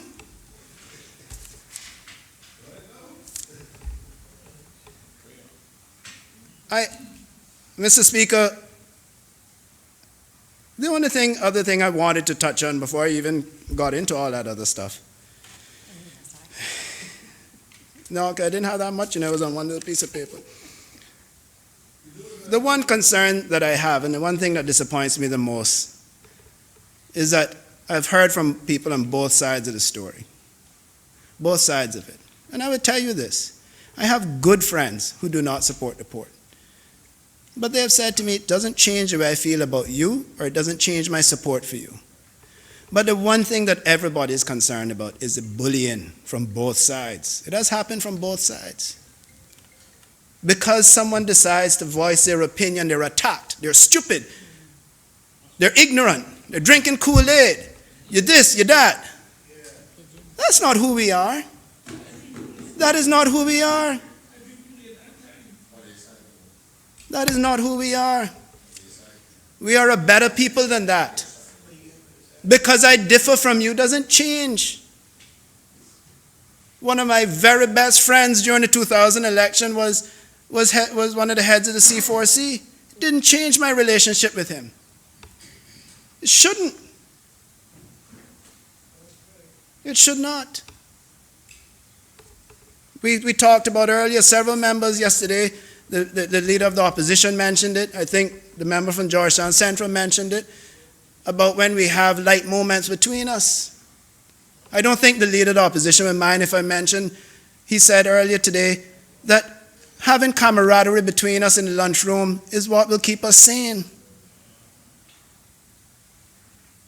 If we don't put our guard down for a moment, if we don't realize and recognize and respect each other as Caymanians, first and foremost,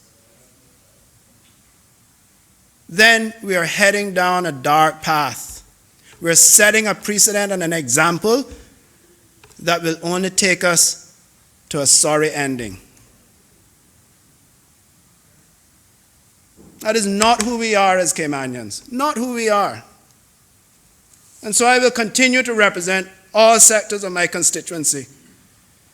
And by so, ultimately, the entire Cayman Islands. I will continue. I have to listen to both sides. When given an opportunity and not attacked, I will sit down and talk about it. I will say here today that the true environmentalists, I understand. I really do. And they are a necessary part of our society. It's important that they're around. But we have, as a government, to take all sides and make decisions based on what we are given. So I would like to thank all of those that have called, emailed, those that have come to speak to me in person. And I will go on record to say that I feel satisfied that the government has followed best practice to this point, and that we will respect the wishes of the people. So let us focus on the referendum, and at the end of the day, our people will have their voice, and we will move forward as one country, as one Cayman, as one people. Mr. Speaker, God bless these Cayman Islands, and thank you very much.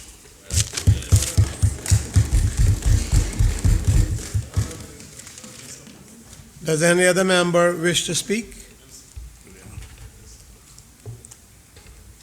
The Honorable Minister of Financial Services. Mr. Speaker, I rise to make a brief contribution to the debate on the referendum, people-initiated referendum regarding the Port Bill 2019. Mr. Speaker, I want to start by others have done in this House by acknowledging the over 5,000 registered voters who signed the petition to trigger the provisions of Section 70 of our Constitution. Mr. Speaker, it is because the threshold as set out in Section 70 has been reached, namely a petition signed by at least 25% of the registered voters, has been presented to Cabinet, why we are here today. So, Mr. Speaker, again, I would like to acknowledge each and every one of those electors who have signed the petition, especially those of my constituents in West Bay South. I acknowledge and respect your right to participate in the democratic process, which I said is enshrined in our Constitution. Mr. Speaker, I would also like to remind the members of this House, but also the members of the listening public, that this is not the first time I have said and I have acknowledged that right. In fact, Mr. Speaker, over a year ago, back in September of 2018, I expressly indicated if or once the constitutional provision is triggered, then the government would respond as necessary. And Mr. Speaker, that is exactly what we have done as a government by presenting this bill today. Mr. Speaker, permit me to remind the members of the chamber and those in the gallery and those listening on the radio, and to demonstrate to my constituents and the country at large that my position on this matter has been consistent throughout. Mr. Speaker, in my contribution to the debate on the private member motion number 1, 2018-2019 session in September of last year, Mr. Speaker, the same private members motion, I'd like to remind the public, that was an attempt by the opposition to hijack the people's initiated referendum process for political gain. I expressly acknowledge that, quote, Mr. Speaker, as MLAs, and certainly as the sitting government, and precisely as Cabinet, we are bound to respect the highest law of the land, our Constitution, which contains in Section 70 a clear and express provision for a people-initiated referendum. The government must respect that process should the threshold signatures be collected. Therefore, this is not about the government not respecting the people's right to have a say. This is about letting the constitutional process take its course without political interference by the opposition and the independent opposition, end quote. Mr. Speaker, so as far back as September of last year, the government acknowledged and accepted our role and responsibility with respect to the people-initiated referendum, should it come to that. And Mr. Speaker, this is precisely what we are here today to do, to debate and hopefully pass this bill which would enfranchise the people, a bill that will allow the electors to have their say on an issue that the government has accepted is an issue of national importance. And Mr. Speaker, I want to thank the member from Georgetown Central for reminding the people of the principles by which I ran and first got elected in 2013 by reading excerpts from the National Priorities Plan, to which I agreed to, namely to promote, quote, sustainable development that ensures that decisions taken achieve environmental, social, as well as economic outcomes through an integrated, participatory, and transparent approach to decision-making, end quote.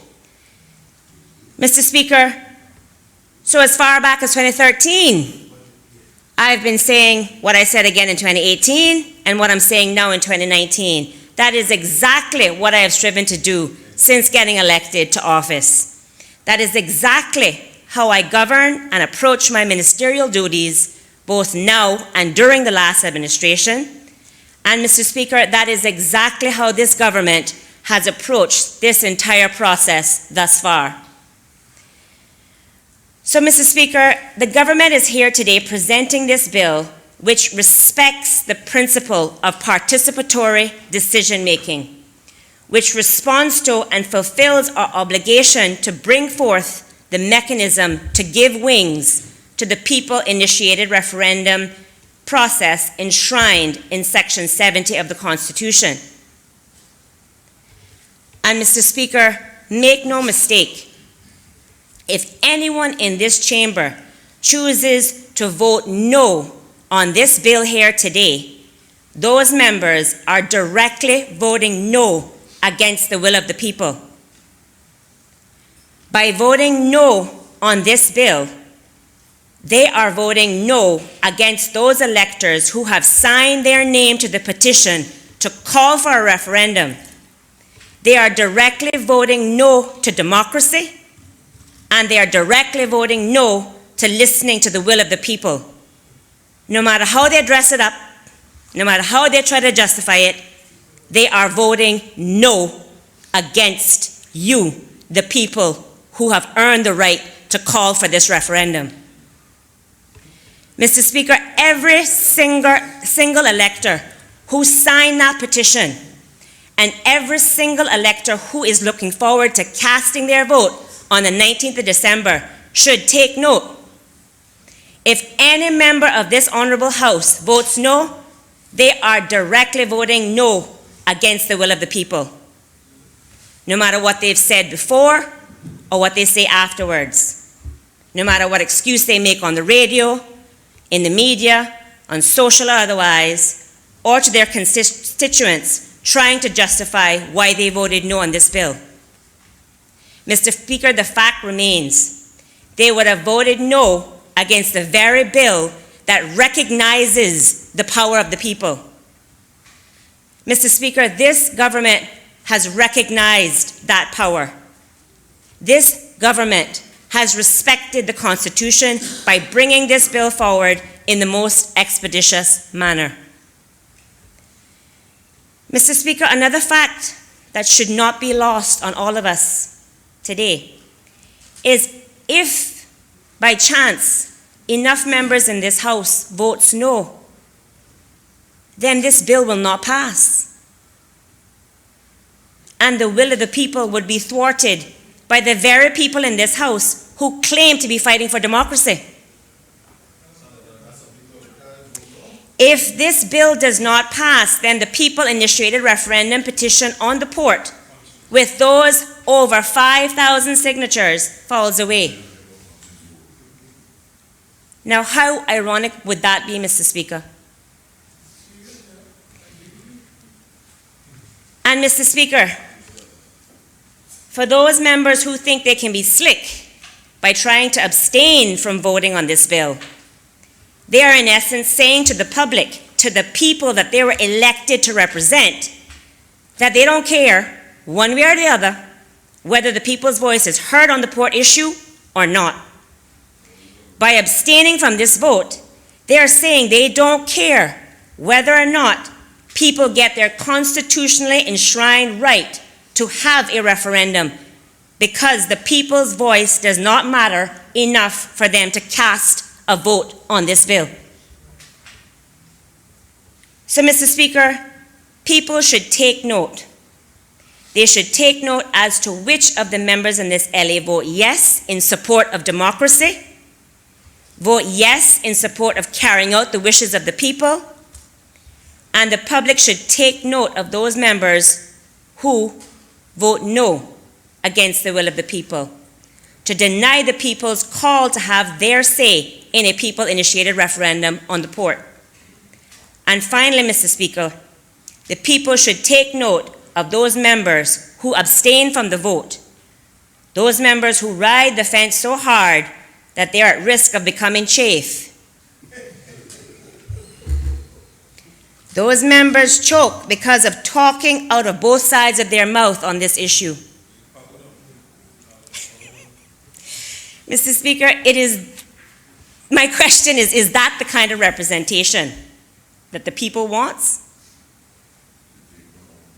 Is that the kind of leadership that they deserve? So, Mr. Speaker, it is for that reason why I will be voting yes for this bill. I vote yes in support of democracy, and I vote yes in support of the people having a voice in a referendum, a people-initiated referendum on the port.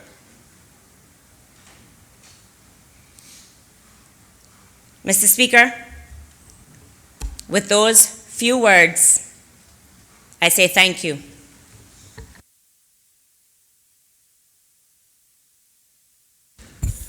Does any other member wish to speak? The Honorable Minister of Health.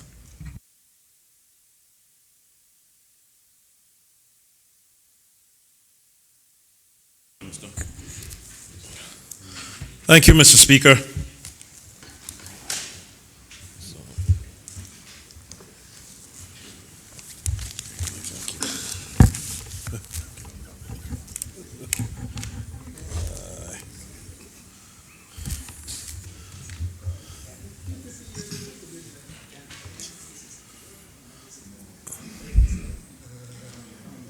Mr. Speaker, I thought that the whole House did a good job in debating this port referendum, and that I wouldn't have to get up to speak. But when I hear the word Bordentown,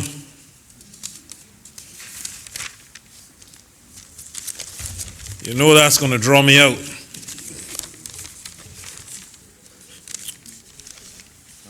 So I rise to give a very short contribution, unless interrupted.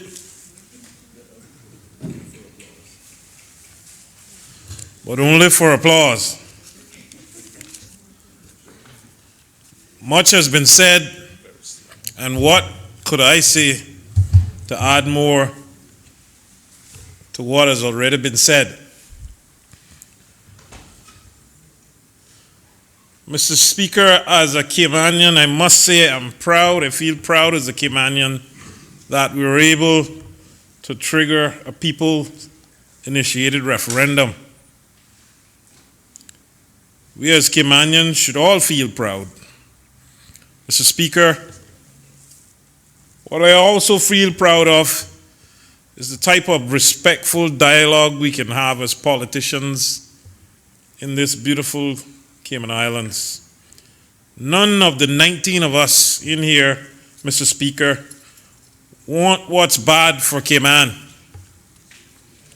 And I think it's safe to say we all want what is best, what's financially sound, what's environmentally sound, what will secure our cruise industry. Because, Mr. Speaker, everyone knows that stayover tourism puts more into our economy. And we have heard of how some of our cruise passengers come back as stayover tourists based on their experiences once visiting here. But we can't concentrate on just one industry, Mr. Speaker. We have to pay attention as a government to all sectors: stayover, cruise, medical, and the likes, sports. Hence the reason, Mr. Speaker, I dare to say that if we imagine just for 1 minute Mr. Speaker, just 1 minute of the reason why we can't just concentrate on one industry. Imagine, Mr. Speaker, just for a minute, that if all the cars in the world were pink, what we would have? We would have a pink carnation. So, Mr. Speaker, we need diversity. It's good for the wealthiness of our nation and this great place that we call home. The people have done what the Constitution allows them to do. Now the government is doing their part and holding a referendum quick o'clock. We encourage everyone to educate themselves and make their yes decision when they vote. I believe the port is good for the country, and the adjustments made to the design makes me as a representative more comfortable, Mr. Speaker. Yes, I had my concerns too about the 7 Mile Beach and the method in structure being used. And after a few meetings with the Deputy Premier, I was made more comfortable. It is controversial, Mr. Speaker, since it's a large project. But it's more good than negative, in my opinion. Mr. Speaker, the country needs the enhanced cargo port and cruise port to continue to grow and develop the economy, opportunities, and this is the government's responsibility. 30% less dredging, Port Authority controls our port. He listened. I saw him got beaten to death at some meetings, some public meetings. He listened and he wrote down, he brought people down so that people can get more information, get more comfortable, give them information. And he made the changes that everyone wanted. They want the cargo port not as enhanced, and to ensure that the 7 Mile Beach report came back with a positive, that it wouldn't affect. And as the old saying of our neighbors, and as a government, we tried to address all concerns. And we addressed them. And when we addressed them, then it became something else. So, Mr. Speaker, you know the old adage, want it, get it, don't want it.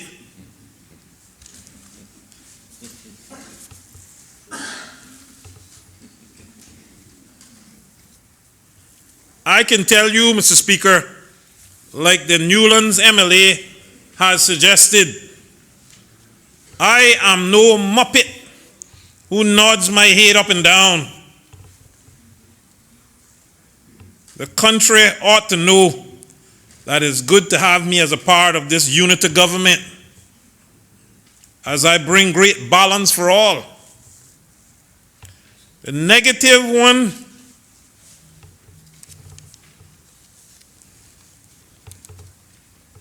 who are not just like the genuine environmentalists, which we welcome, but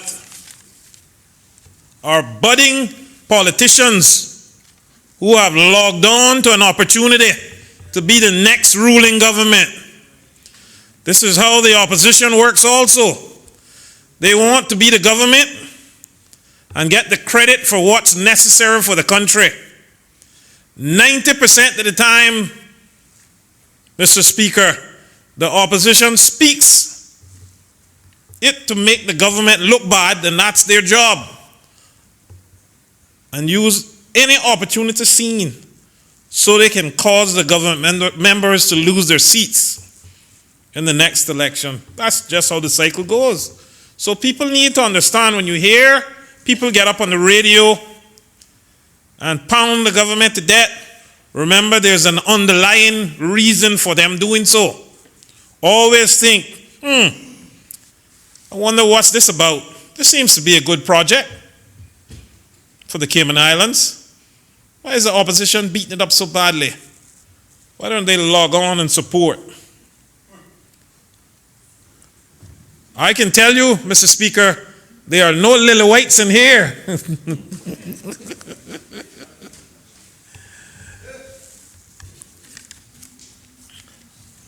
That's the real reason for some of this banter. But this is no place for those destination politicians who want a quick change in leadership. Our people are watching, and I believe we need to inspire people and not confuse them. Some people want to know the truth. So the old adage of don't confuse me with the facts, I already have my mind made up, is rampant throughout the opposition of this. And yes, Mr. Speaker, the government has stopped at most of the barking dogs, as Winston Churchill had said, but it's time to get on with it. Build a port and enhance the cargo port.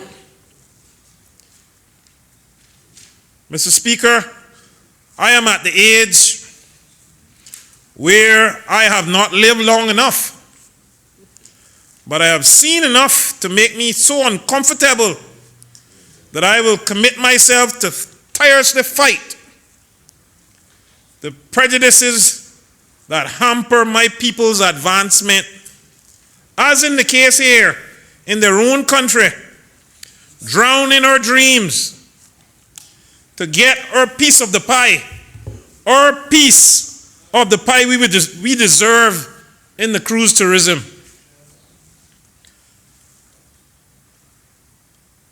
Mr. Speaker, 25 years we have waited to upgrade this port.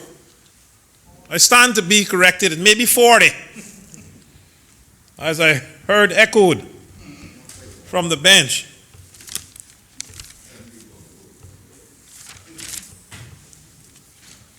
And, Mr. Speaker, we have the perfect opportunity to do so now. If things turn because we don't build this port, with this opportunity we have, you can rest assured that if a man or woman can't feed his family, it's worse than an infidel. And the cries of the opposition is quite malodorous. And if we don't get this port at this time, it would be quite lugubrious. Go look it up.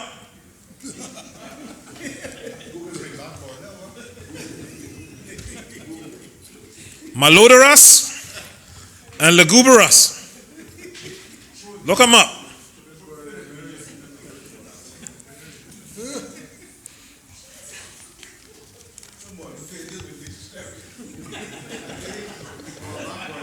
At 11 years old, I had read through every dictionary. I used to make words.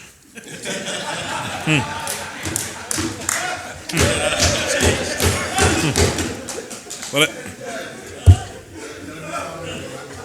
yeah. And remember, I grew up right next door to Burleation. So, Mr. Speaker, all good for a light movement, but this is serious business. And like the airport code of Grand Cayman, GCM, this is a great Caymanian movement. Mr. Speaker, I am an internal optimist, and I staying positive throughout this whole process. I get texts and emails too with support for the port. JJ, just go ahead and sign the deal and build a dock. But I said, not so fast. Let our people have their way. That's the right thing to do.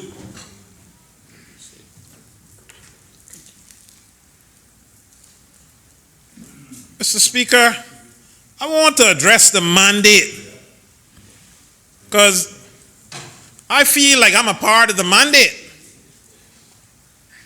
I have never known 13 to be less than 6. And all the math I do right up here. And the mandate,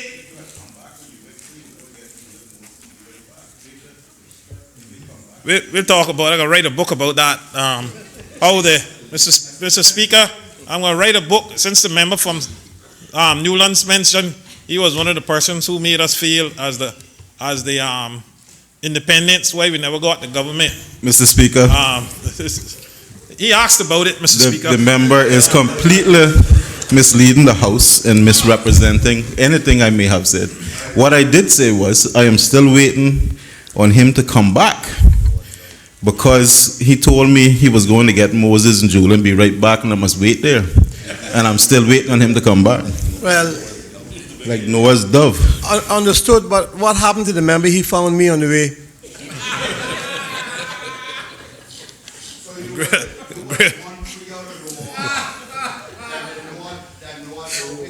I'll leave that alone, Mr. Speaker.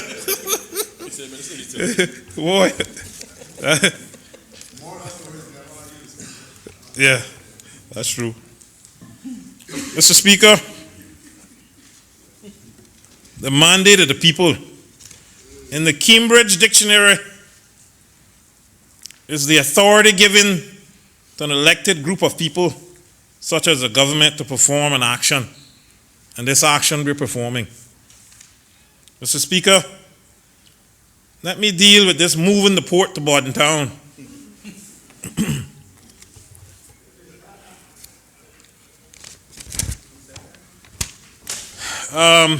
It was the Georgetown Central MLA and also the member for Newlands who said in his statement about moving the port to Bordentown. Mr. Speaker, one more time, the member is misrepresenting. No, I didn't even say that. You know, he misrepresented anything I said. I didn't say anything about moving a dock to Bordentown. He's talked about Ask him other when. options. Ask him to tell you when I said that.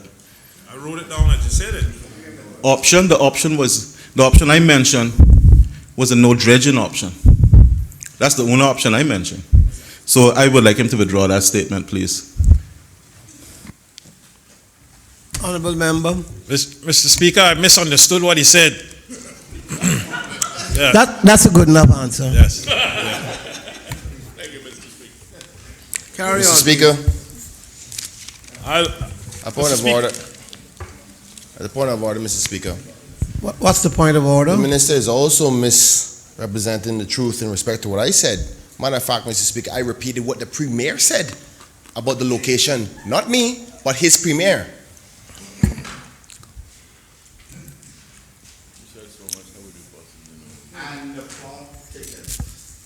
Mr. Speaker, the Hansards will tell, and let's just say all of them said it. Mr. Speaker? Honorable member, will you continue? Mr. Honorable Speaker? members, I think we have we've taken the levity to a different level, and I think we need to continue, let the member continue his Okay. speech. If there are gross misrepresentations, the chair will certainly pick it up as well. Okay. Well, Mr. Speaker, there's gross here because I didn't say anything about in Bordentown. That's And true. now the minister is saying that all of them said so. Because I don't support cutting across the road in Bordentown. The same way someone said about Lascar East End. and they can drive around the side of me, they really think so? Honorable Mr. members, Speaker, let I the will member move on. Let the member continue his speech. Yes, I will move on, and that was just unjust. And so what I want to say is that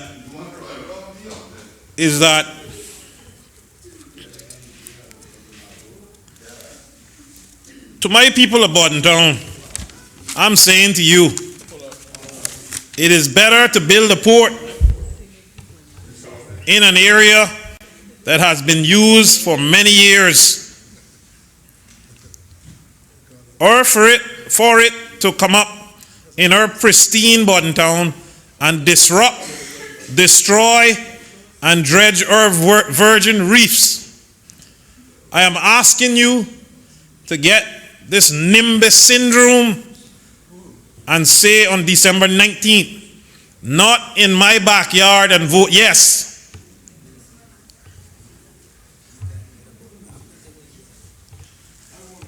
I know it'll be hard to get anything in Bordentown because you can't get a boat dock. So I'm not going to worry about that one. Otherwise, my Bordentown people, they will be trying to come up here any opportunity they get. And that decision lies with you, my Bordentown people. So vote yes and keep it out of this absurd option of Bordentown. So I believe your vote is simple, as you have shown in the recent CPR efforts to get signatures. You are last in the percentages of persons who would vote no. And I know you understand what their strategy was from the start in agreeing to put it in your own backyard. So Bordentowners, vote yes. Otherwise, traffic will get worse with this monstrosity being built in your backyard. Mr. Speaker, did anybody suggest actually putting the cargo port in Bordentown? Honorable member, really that's not a point of order because he has not actually blamed anyone. So you shouldn't really jump up and grab that ball, you know. Well, Mr. Speaker, I just wanted to clarify. At that point he did not. But now he's continued the argument, Mr. Speaker. Yeah, but he never mentioned any name at this point. And yeah, but he's still implying. At this point we have to deal with what he has said. I'm glad this is important, Mr. Speaker. Bordentown East is the only coastline. So it would have to be Bordentown East it would come. All right? Mr. Speaker, on the point of order, I'd like to correct the member. Newlands has the coastline too. And Easton. They don't have a south line. But you know, sometimes it's best not to have an argument with somebody that's not capable of arguing. So I got to sit down. So you still wait for them to come back? That is the whole problem now, Mr. Speaker. And I wanted an opportunity to say this. We take our money and we send these people off to college for them to come back and look down on Caymanians. I see it happening too much in this country. That's a part of this problem now. We are some of our own problem. We are some of our own problem. Those people can't walk in anybody's shoes. Ask them what they have done for their district. Give them a white piece of paper and they can't put one thing down on it.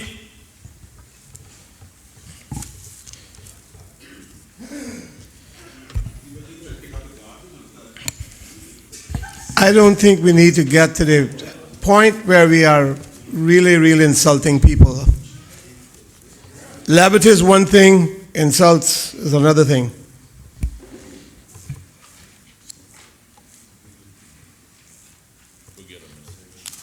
Mr. Speaker,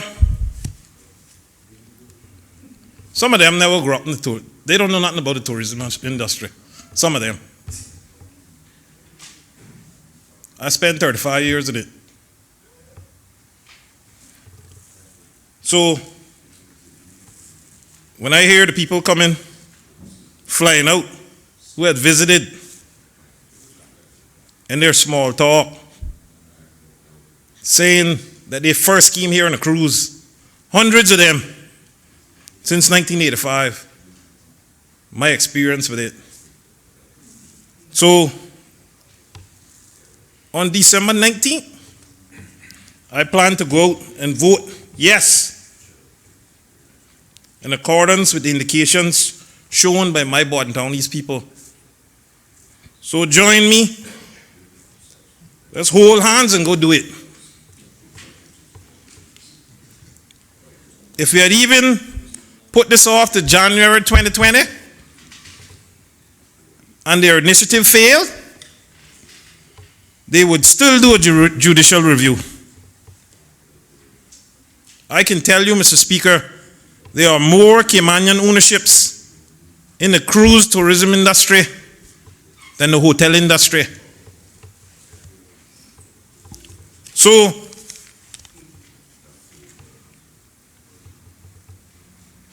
sometime, Mr. Speaker,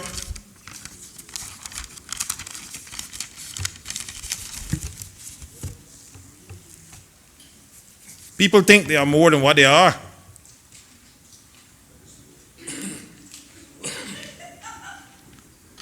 And I have to be very careful how I say this.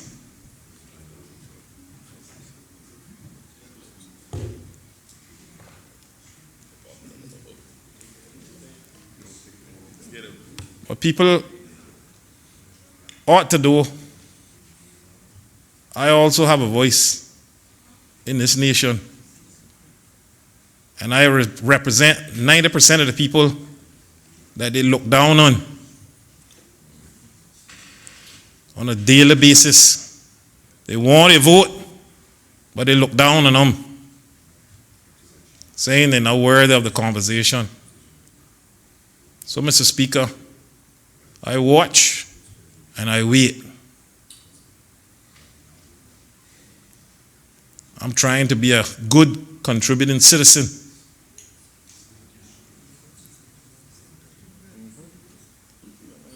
So, I could go on, but I would probably touch some people in that house, sit down again. So, it's not you, Al, you're not that important, you know. So, Mr. Speaker,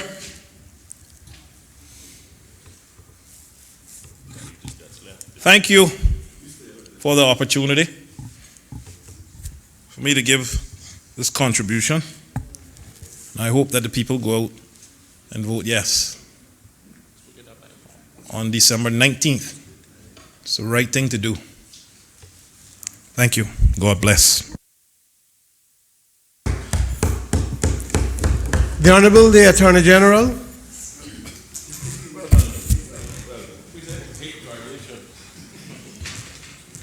I actually think, you know, I'm not dull and boring.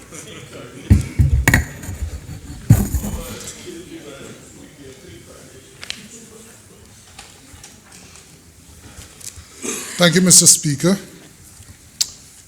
Mr. Speaker, I rise to address a few issues that was touched on during the debate so far. And in doing so, Mr. Speaker, to proffer some clarification or opinion on some of these matters. Mr. Speaker, there is the issue of whether the sequence of Cabinet proposing the referendum question and the referendum date, whether it was sequentially irregular or flawed as opined by Matrix. Mr. Speaker, you may have heard many times that there are many opinions as there are lawyers. And usually issues fall to be determined by the court. that makes final determination on these matters. And Mr. Speaker, we all have our views about issues and which opinion is right, which opinion is wrong. I often smile, Mr. Speaker, when I hear non-lawyers say that, because that's not how we lawyers feel. We know there's no right opinion and there's no wrong opinion. As a matter of fact, you just need to take note of what happened in the UK recently with the Brexit matter.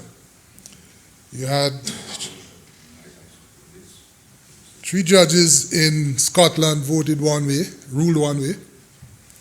You have 3 in the UK Court of Appeal ruled another way. Then it went up to the Supreme Court and you had 11 rule another way.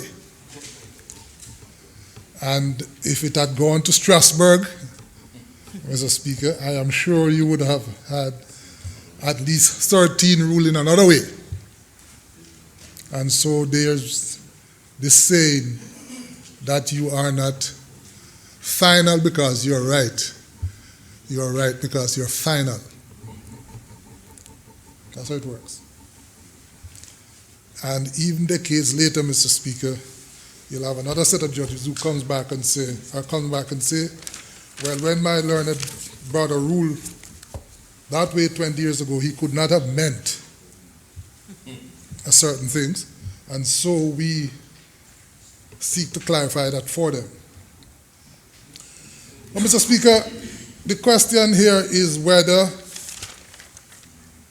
the procedure adopted by the government in setting the date and the question comport with the constitutional provision in section 70.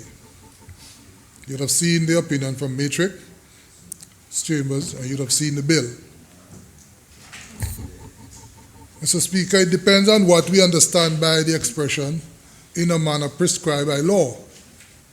What does that mean in the context of section 70, subsection 2 of the Constitution? Is that the question on the issue should be embedded in legislation? Is it that the question on the date should be sufficiently precise and predictable so that it shouldn't be done administratively, it should be done or at least underpinned by legislation which provides certainty to the process? Mr. Speaker, prescribed by law means that it must be by way of some legislation and not merely an administrative exercise. And so, Mr. Speaker, one could be forgiven for asking whether, as crafted, Section 72B and C contemplates a 2-stage process with 2 laws. That is, do you have one law dealing with referendum, and thereafter you enact another law containing the date and the question? Mr. Speaker, there are different views about how Section 70, subsection 2B and C should be interpreted. Can there be one law, as the government attempt to do, dealing with the referendum as well as the question and the date? In the UK, Mr. Speaker, the way it is done is that the bill that speaks to the referendum also speaks to the question and is debated by Parliament, and the question is agreed by Parliament, and the bill is enacted into law with the question. So there's precedent for what we're doing. But, Mr. Speaker, reasonable minds can can differ. But we need to be mindful of what we're trying to achieve here. And that is, Mr. Speaker, to give effect to what is contemplated by the Constitution, which is that there should be a people-initiated referendum. And so we need to find a way to give a purposive approach to Section 70 and subsections 2, B, and C. So, Mr. Speaker, given the ambiguity and the nature of the language, and of course the resulting uncertainty on the part of reasonable thinkers, it might be advisable, Mr. Speaker, to remove the question from the current bill, pass the bill, and then use a separate piece of legislation, in this case, regulation, to put the question. Mr. Speaker, one of the real purpose of that is to ensure that those who really want to support the bill and want to support the referendum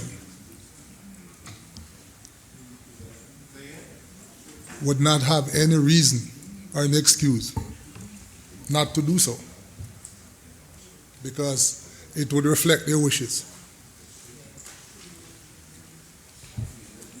Mr. Speaker, I said reasonable people can disagree because we look at Mr. Speaker. Mr. Speaker.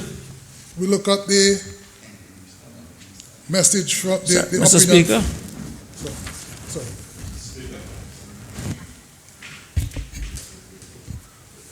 Member for Borden Town West. Just upon a clarification, Mr. Speaker, and just from my own understanding, is it a situation where, like Section 119 of the Constitution that calls for advisory district council, where we went out and we passed a law, was it a situation where the Constitution assumed that a law would have been passed already that would have basically dealt with this issue? I'm just trying to understand that for my own purposes. Same as with the standards in public life, where the Constitution called for one thing and then the legislature went and passed the law. Is it a situation where the Constitution assumed that a referendum law would have been passed also? I'm just trying to understand that process. Thanks, Mr. Speaker. Thanks also, Mr. Attorney General. Mr. Speaker, I'll try and deal with the honorable member's query later on, but I'm just kind of on a train of thought, which I don't want to leave. Well, Mr. Speaker, we're talking about the ability or the possibility for council to have different opinion, and because of the whole issue of the construction of legislation, there's no right or wrong legal opinion. Mr. Speaker, if you look at the opinion from Matrix, for example, Matrix, I think that's how they refer to it. Yeah, Matrix Chambers. The council was quite understandably made the point that if we are right in our construction of Section 72B, if we are right in our construction of 72B,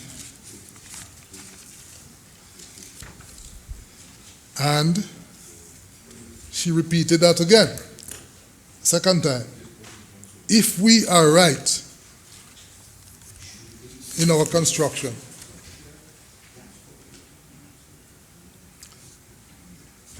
so, Mr. Speaker, like any good lawyer, they are not prepared to go out on a limb to say that they are right.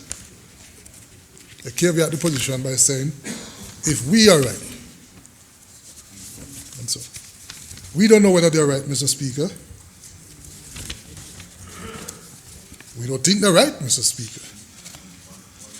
Right. In the same way, Mr. Speaker, we don't know whether we are right, Mr. Speaker. But, Mr. Speaker, as lawyers like to say, ex abundante cartula. out of abundance of caution, Mr. Speaker,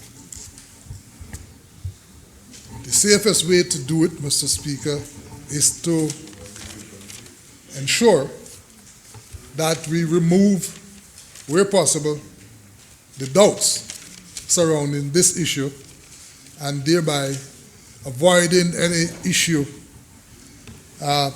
trying to go to the court to see whether this should be tested one way or the other. Because, Mr. Speaker, in the end, not only would that be costly, it would be time consuming, and it would not be in anybody's interest, because my understanding from the debate here today is that persons are really looking forward to the referendum, which is really what this is all about, not about going to court. As the CCJ says, these are not matters of technicality, these are matters of justice. And so, Mr. Speaker, there will be a committee stage amendment, which, as I said, would remove the question from the current draft bill, or the bill that is being debated. And once the bill is, if it is enacted into law and is gazetted, then the Cabinet, Mr. Speaker, will then put the proposed question settle the question and put it in regulations, as well as, Mr. Speaker, deal with the proposed date, confirm the proposed date. Mr. Speaker, that would then remove any issue about whether the two exercises should be decoupled. And it would address, Mr. Speaker, any concerns about the sequence of things. So, thank you. Thank you.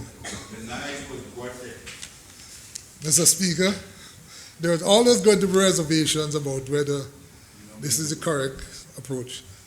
There are always going to be issues, a question about whether there should be two pieces of legislation, one that sets up a deal with the actual conduct of the referendum, and then a second piece of legislation that deals with the setting of the question and the date. Mr. Speaker, it seems rather illogical that you would contemplate two pieces of legislation to deal with this particular issue. The more seamless way seems to me to be the approach in the United Kingdom, where the same piece of legislation deals with the question, as well as, well, the question is debated as part of the bill for which dealing with the conduct of the referendum. Sorry.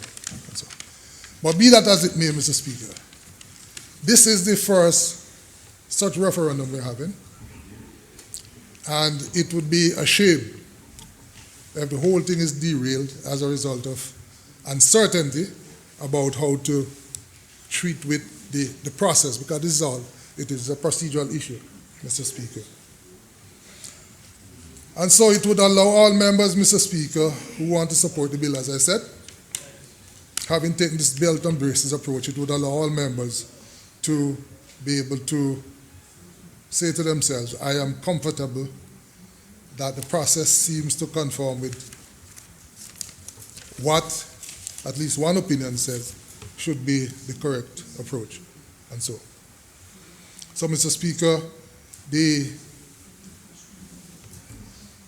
committee stage amendment will be circulated to members in due course, to honorable members in due course. Mr. Speaker, much has been said about the Venice Commission Code of Good Practice on referendums. Mr. Speaker, it is correct to note that it has been accepted by 47 European countries. It is best practice for these European countries, Mr. Speaker. It is not international law. It is not a treaty. It is something that is for the benefit of these European countries. It is not part of the Cayman Islands domestic law. It is merely what we call advisory in nature But, Mr. Speaker, it provides a good yardstick, or a significant yardstick, if I might put it that way, by which to justify some of the proposals contained in the Code of Practice. But as I said, it's merely advisory. So I would warn members, Mr. Speaker, not to get carried away by the granular discussion about the Code of Conduct in the legal opinion, because it is not part of our domestic legislation. And therefore, failure to abide by it or observe the guidelines there cannot, Mr. Speaker, result in any legislation being deemed unconstitutional or otherwise unlawful, because there's no law being breached.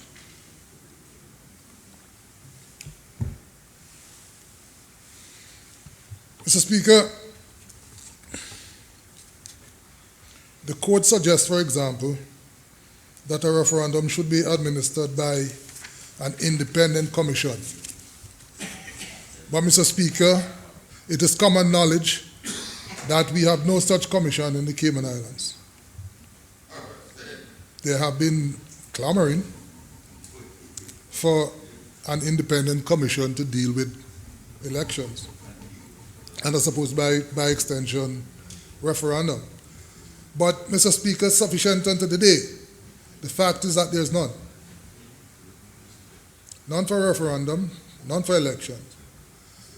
But the absence of a commission, Mr. Speaker, does not mean that the procedures for treating with referendum in Cayman is in any way unconstitutional or unlawful. Indeed, Mr. Speaker, the Constitution itself contemplates that the question must be set by Cabinet. In the UK, where there is a commission, Mr. Speaker, the question is set by a commission. That is the legislative legal position there. So, while the opinion expressed concerns about the procedure for setting the question, in fairness to the opinion from Matrix, it has not in any way suggested that the setting of the question by Cabinet is unlawful. It expressed, Mr. Speaker, reservations about aspects of the wording of the question. But, Mr. Speaker, again, there is room for reasonable disagreement about what language or wording should be included in or omitted from the question. In the end, Mr. Speaker, whatever method is employed, the issue is whether the question is clear and simple, whether the question is directed to the real issue in contention, whether it is a situation which can be said to not be an ambiguous question, and whether the question is neutral. That is, Mr. Speaker, not leading or misleading in any way, as written in plain and simple language. And, Mr. Speaker, there are 19 members and 2 others in this House. And I guarantee you that if you ask all 19 elected members about the wording for the question, you'll get 19 different opinions as to what it should say. You will get 19 different opinions about the wording, about the language, and so. And if you want to reduce it to the absurdity, if you put it out to our 65,000 residents, you get 65,000 different opinions as to what the question should say.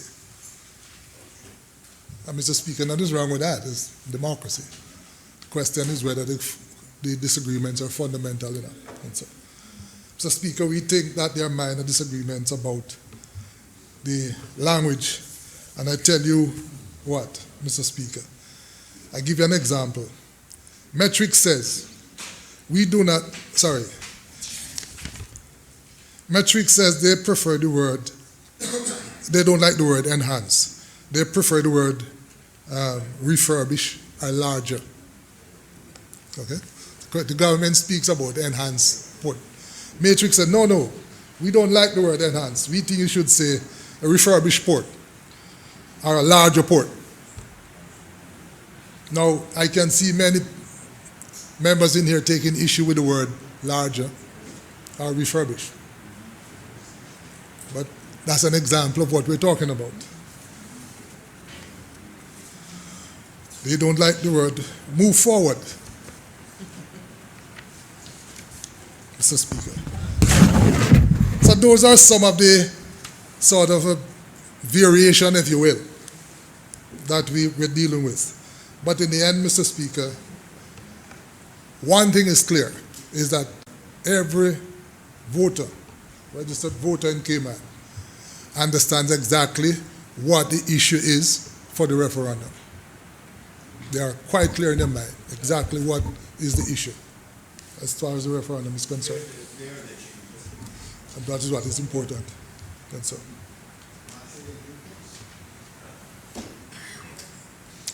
So, Mr. Speaker, if you ask me, I would venture to say that the question as currently framed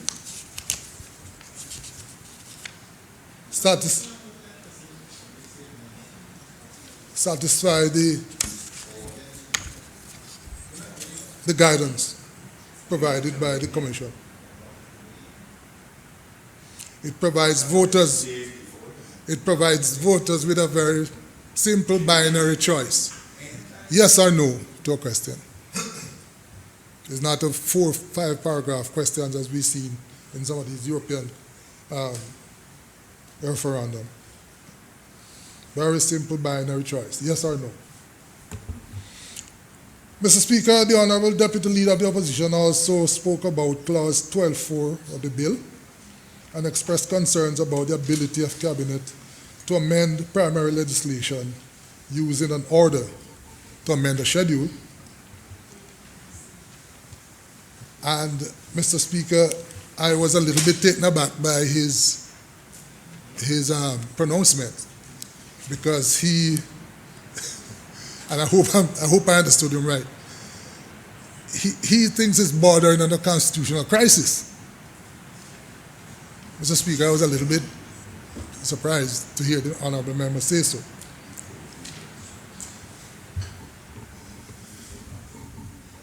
He did say that.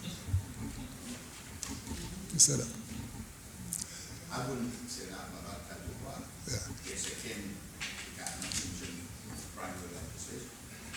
Mr. Speaker, I use one example that we're all aware of. Public holidays, the public holidays law.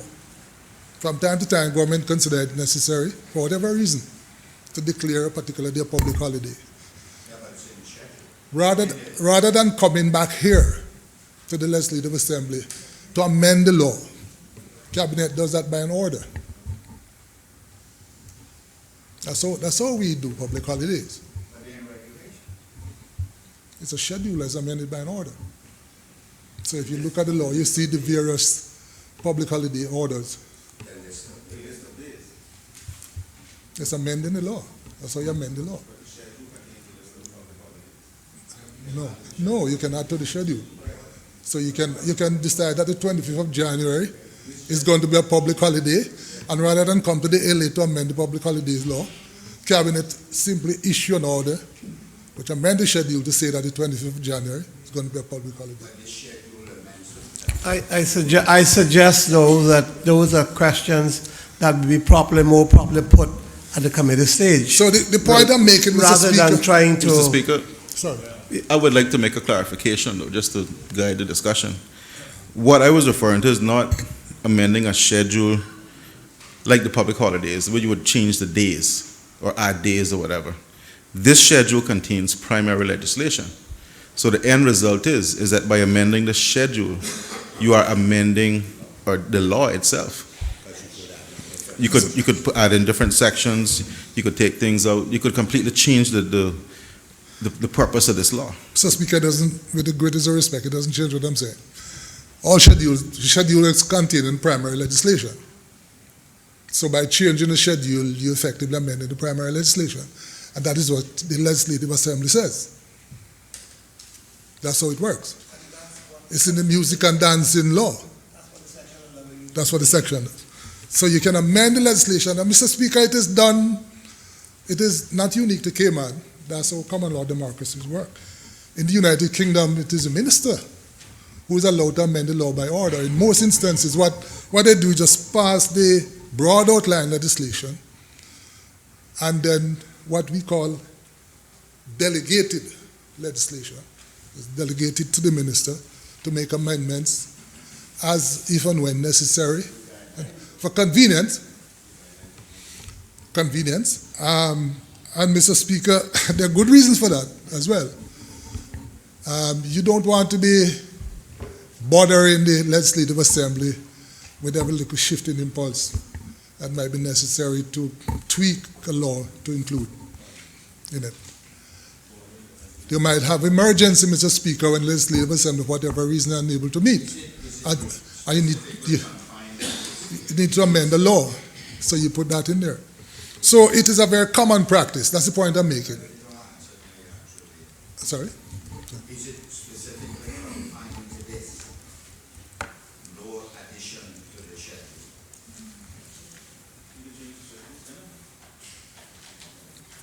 Is it part of not just the holiday? No, just these.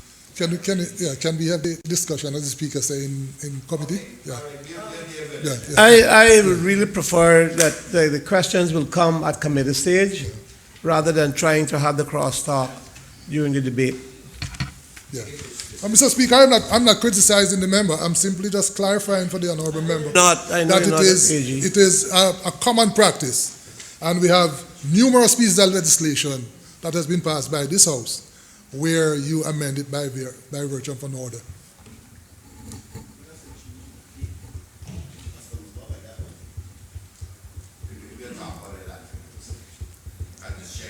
We did it to the Ombudsman law.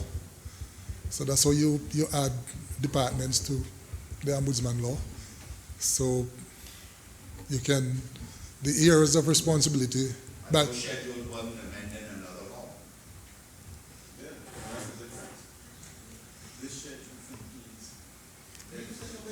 Honorable AG and Leader of the Opposition. I am trying to be helpful, Mr. Speaker, but I'm happy to have further discussion with all the members about how you treat with it.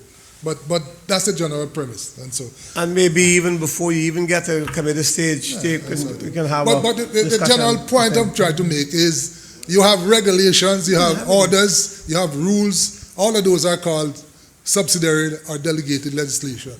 And the meaning there is that Cabinet has delegated the responsibility to amend the law or to do certain things.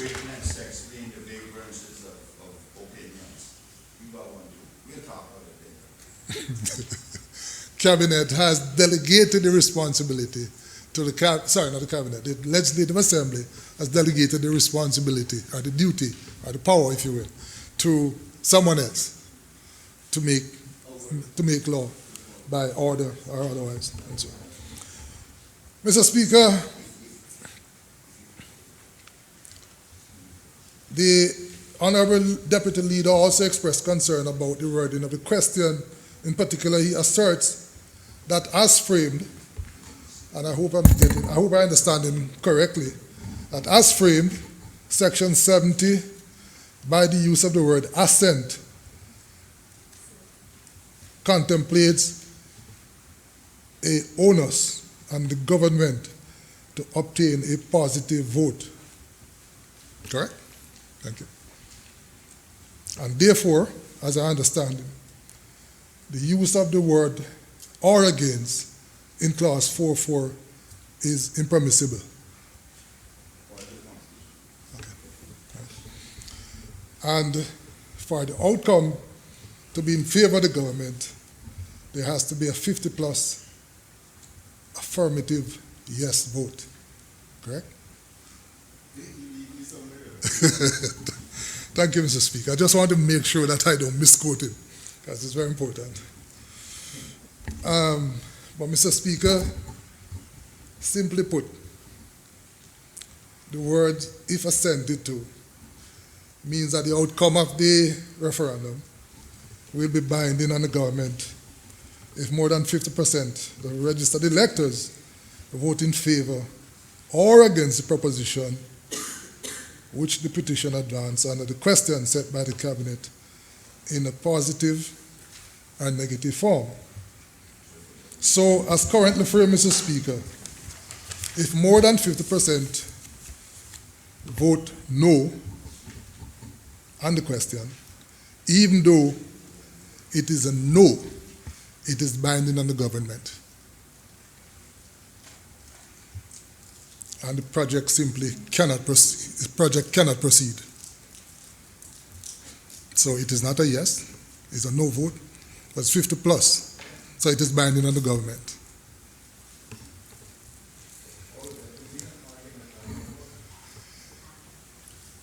Put another way, Mr. Speaker. If the question was, should flogging in school be abolished? And more than 50% said yes.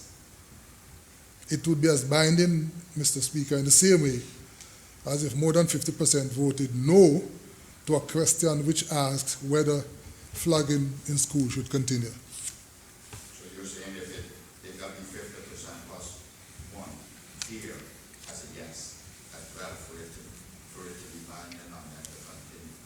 Correct. It's one or the other. You must have 50% plus. Oh, we're not, honorable members, please.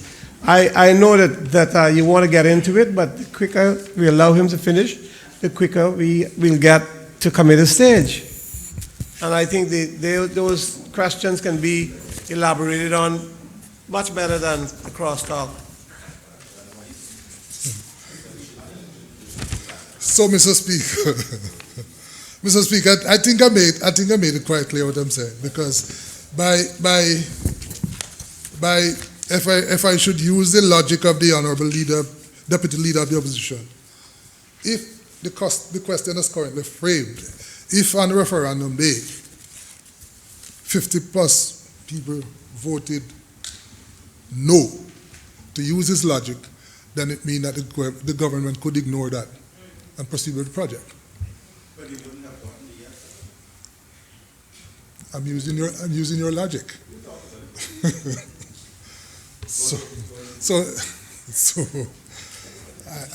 Mr. Speaker, I don't know what is difficult about that.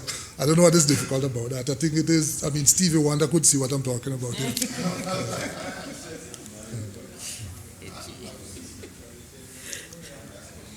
Sure, come on, sir.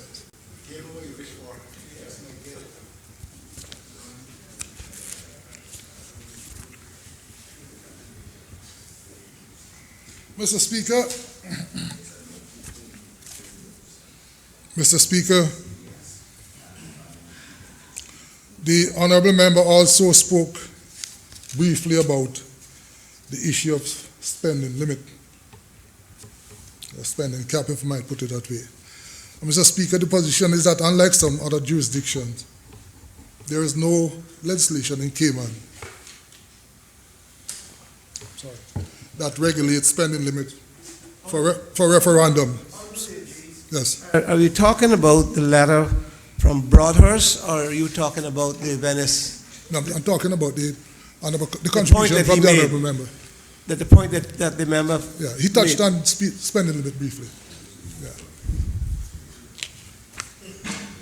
So he touched on spending limit briefly.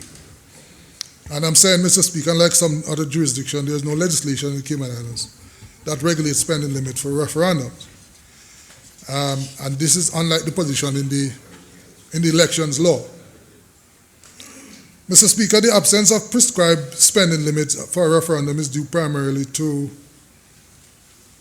and other members mentioned it, the absence of any sort of a general legislation dealing with referendum and the conduct thereof. What has happened, Mr. Speaker, up to now is that the practice is that for each referendum we enact bespoke legislation that is on a case-by-case basis.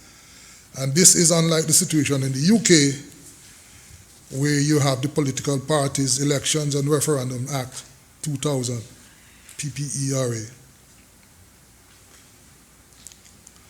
Mr. Speaker, there were questions asked about whether provisions could be inserted into the referendum bill to deal with the issue of spending cap. Mr. Speaker, that clearly would have been a matter of policy for government. The truth is that one would have to ask whether we have sufficient time within which to do so because of the problems, Mr. Speaker, the obvious problems that would have been involved in attempting to do so in such a short time frame. Mr. Speaker, it's not just a matter of putting in spending caps. It's a question of how you monitor those spending caps and how you enforce them. You'll have to identify, Mr. Speaker, those who will be subject to those spending caps. It is not like a general election or election where you have political parties with candidates. The referendum, Mr. Speaker, have several players. You have major players, and you have other players, Mr. Speaker, who are not so major, but are sufficiently influential enough to help to influence, if you will, the outcome. Mr. Speaker, there's the issue of how do you police campaigning by social media? All of those are issues that would have to be addressed. And so, Mr. Speaker, the UK, for example, in their legislation, the PPERA, campaigners in a referendum wishing to spend over £10,000 during the regulated referendum period must register as a permitted participant. A permitted participant, Mr. Speaker, may include an individual on the UK electoral register, an unincorporated association, 2 or more persons, or a political party. Prior to that piece of legislation, Mr. Speaker, there were no spending limits for campaign groups in referendums in the UK. The argument against such limits was stated to be that the difficulties of restraining such activity in a free society are very great. Mr. Speaker, according to the UK report,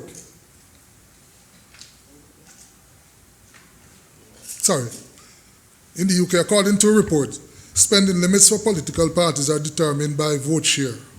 For example, in the EU Brexit 2016 referendum, the permitted spending by a political party with greater than 30% of the vote was limited to £7 million.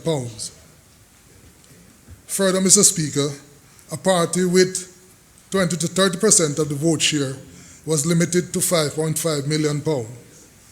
This proportional capping is also one of the methods supported by the Venice Commission on Referendum.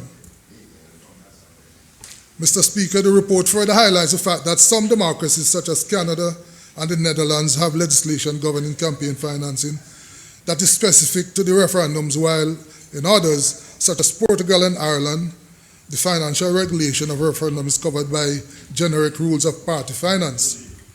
However, Mr. Speaker, in France, there is no governing legislation for referendum campaign.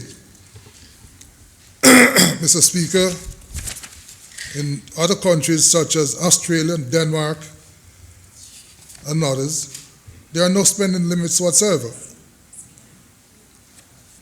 So, Mr. Speaker, to highlight my earlier position, the fact that the Venice Commission speaks to the issue of spending cap and that we don't have one as it relates to referendum in Cayman does not in any way mean that the conduct of the referendum is in any way unlawful or unconstitutional. It's a matter of public policy, Mr. Speaker. My view is that the way to treat with this is when we enact the general referendum law, which the government is working on, Mr. Speaker, we will have the necessary wide and detailed consultation that will hopefully arrive at a formula for spending cap, a formula that will be at least acceptable to most stakeholders in a referendum process, Mr. Speaker. So there is room for such an approach. I think it is a commendable way to deal with the issue of spending limits, but it needs to be properly and carefully thought out before it is enacted into legislation, Mr. Speaker. As a matter of fact, we might have to put it in regulations so that we be able to tweak it as we go along and new issues emerge from time to time and so. So, Mr. Speaker, in short, whereas the elections law do have provision for spending cap, those provisions understandably would not be applicable or appropriate for a referendum because the players are completely different. And the issues or the rules, the problem would be one of monitoring and ultimately enforcement, Mr. Speaker. So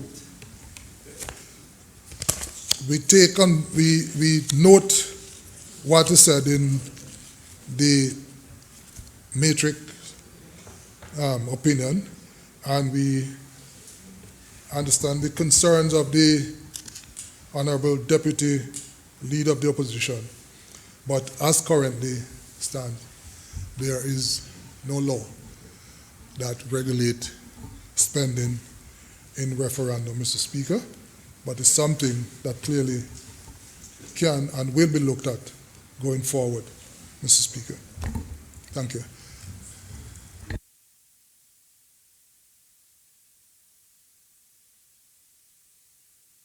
Sorry, Mr. Speaker, yeah. Thank you, member.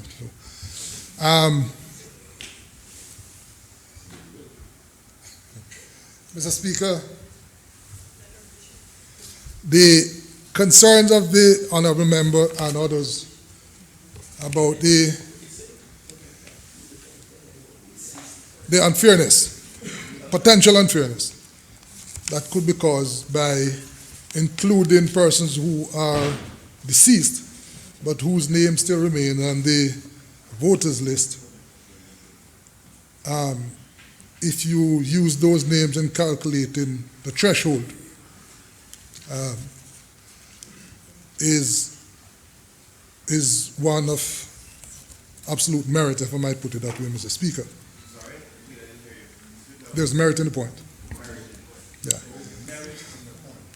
So, Mr. Speaker, what is proposed by way of a committee stage amendment is that the bill will be amended, Mr. Speaker, to provide the supervisor with the discretion in determining the final threshold provided for in Section 70, subsection 3 of the Constitution to adjust the official list, Mr. Speaker, in accordance with information provided under Section 19.1, Mr. Speaker, of the elections law. Now, Section 19.1, Mr. Speaker, is a section which requires the Registrar General to provide the supervisor of election with a monthly return of the names of persons who are deceased. So what we have there, Mr. Speaker, is proof positive of persons who are deceased. That is easy to verify because really what you need is simply the certificate or the return, if you want to call it that, from the Registrar General each month. And so, Mr. Speaker, in calculating his threshold, if there are 25,350 names on the official register at the end of the exercise.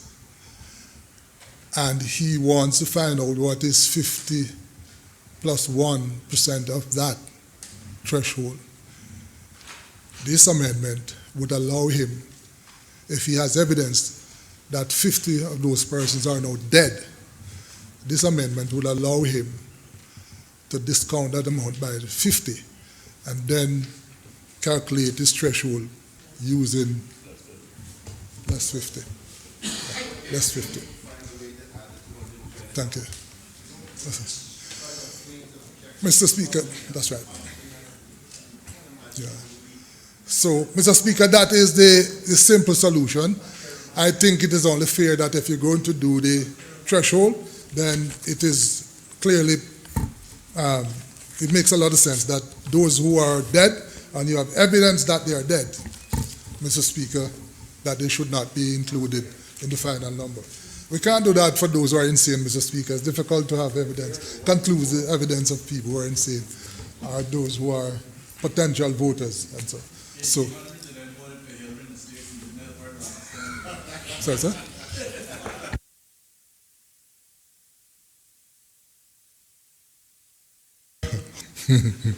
Mr. Speaker, as they said, we are better than that. I hope I've covered the issues as much as I can.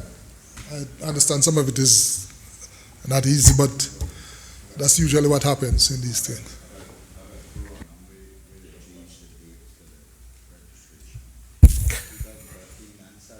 The Honorable the Premier.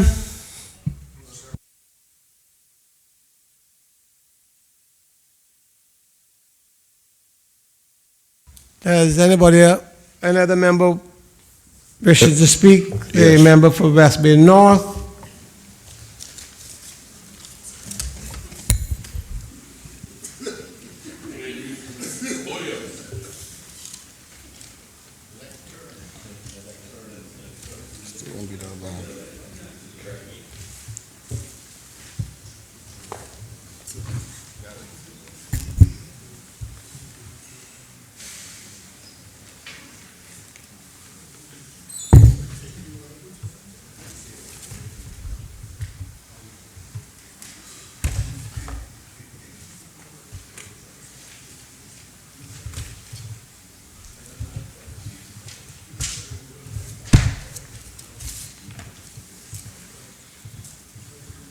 Mr. Speaker, I raise to make a short contribution on the bill that is currently before this Honorable House. Mr. Speaker, since yesterday I've listened to everyone, and one of the first notes that I made was when the opposition leader reflected on his political journey since 2000. And it led me to think about my journey. Back then, I was just a 37-year-old, and hard to believe it, I actually had hair. Mr. Speaker, as you may recall, the 2000 election was based on the policies and performances of the national team government. And the mood back then was that they were too controlled by big businesses and special interest groups. The people back then, and I should say our people, as that is what they are, and we must never lose sight of this. Our people in particular, and in this case the people of West Bay, wanted representation that they believed would have their best interests at heart. And as such, my campaign slogan was simple: not for sale and not for rent. Mr. Speaker, as you may recall, yourself and my friend, and he's like a brother to me, my colleague from Bordentown West, convinced me to come and join the CDP. And his reasoning was that despite their shortcomings in the CDP was still the party for families that were seeking a better life in our country. After much discussion with people close to me and many others of whom I respected, I made the decision to join the CDP family and was made to feel welcome by a lot of people, and I want to say thanks for that. Mr. Speaker, in 2013, we held the belief that the CDP was the better way forward. And while we were unsuccessful at the polls during my first term, between the years 2013 and 17, we fulfilled our duty in this honorable House as required by the Constitution to hold the government to account. I consider many members in this House, regardless of where they sit, to be my friend. In some cases, I consider them extended family and mentors. And lest we forget, we are all Caymanians and call this little bit of paradise our home. Last weekend, when I received a copy of the legal opinion that was obtained by the CPR group, and let me let this straight, I've never had a meeting with the CPR group, never attended any of their meetings. I sat back and I go by what my people in my area expect of me. But of course, it would be wrong and remiss of me not to take what they sent me. I circulated to a few young people to ask their opinions. I will admit, the 4 of the young people that I circulated to were lawyers that I and other members of this House hold in high esteem. Mr. Speaker, within a few hours, 11 of the 17 persons that I circulated opinion to responded. Yesterday, 4 more responded, and last night I got the final 2. I know that they are following the proceedings of this House, and I want to thank them for all their feedback and in some cases their very blunt opinions. In short, Mr. Speaker, none of them was in favor of the building of the pier, which I disagreed with some of them straight out. And the general tone was that they very much intend to campaign against the pier and anyone who supports the pier. One of them said to me, "Mr. B, you know we all have a lot of time for you, but we feel that this island is being sold out and nothing will be left for us or our children." Mr. Speaker, what really hit home to me was that 7 of them even spoke about getting a UK passport and moving there to a much better life. Mr. Speaker, leaving this beautiful paradise to that God-forsaken place, I would not advise anyone of that. Mr. Speaker, I won't lie. It hurt me to hear them say that. I now have to ask myself, who are we developing for? Maybe one of the questions that my colleague from Georgetown Central should add to his survey is how many people believe that Cayman has a bright future for them. But Mr. Speaker, what was of even greater concern to every single one of them was the conduct of us, or at least you say the government. Many of them believe that the efforts of the government gave them pause, and they questioned the government's commitment to upholding the democratic principles that we are all elected to protect and promote. Once again, I would say this is the opinion of the 17 young people who are all educated and all I wanted their opinion of. I told them I agreed with what the Premier said when he said that the names should be verified. I have no problem with that, because if I was sitting where the Premier was sitting, I would want it verified. Everyone should want that. Common sense should tell us that. But they all said that the attack on members of the CPR group left a bad taste in their mouth. Mr. Speaker, I can say that sometimes this can go both ways. But these young people were also concerned with the following: the decision-making process and the perceived influence being exercised by the cruise representatives and other foreign parties. Of the 17 people, 15 stated this. The lack of information from the government, and not to mention the amount of misinformation the government appeared to be putting out there. The opaqueness of the government business case, and very importantly, the updated environmental impact study one would expect from such a major infrastructure project. And personally, Mr. Speaker, this is my main concern. We'll get to that later. the scale of the government effort and resources being directed to the public to fight this, and that is not fair to the group that does not want it. In short, they were not impressed with how the government have been conducting themselves. Mr. Speaker, I'm 56 years old. When I started this journey 19 years ago, I was a father of 2 wonderful children. Since that time, my daughter Shakeen has become a school teacher at West Bay Primary, and my son Akeem now flies the plane that Mr. Miller mentioned yesterday, the biggest aircraft in the world, the 380-800 for the Emirates, and lives in Dubai. Mr. Speaker, I can tell you firsthand that I saw the process that my son went through when he made the decision to leave Cayman to better his career in aviation. And that is why I can relate to these young people who are talking about going to make it better in the UK. But Mr. Speaker, something else happened between my first election and in 2000 today. I became a grandfather, and another one expecting in January. I now understand when people say that if they knew grandchildren were so much fun, they would have had them first. It's true. And I wish grandchildren on everyone. Mr. Speaker, you're also a grandfather, like myself and others in this House. It changes your perspective. It changes your outlook. It means that we have been blessed to see our family tree extend to another generation. And that inspires us to keep fighting for our islands, not just for today, but for tomorrow, where our grandchildren and other grandchildren will have a better Cayman when they grow up.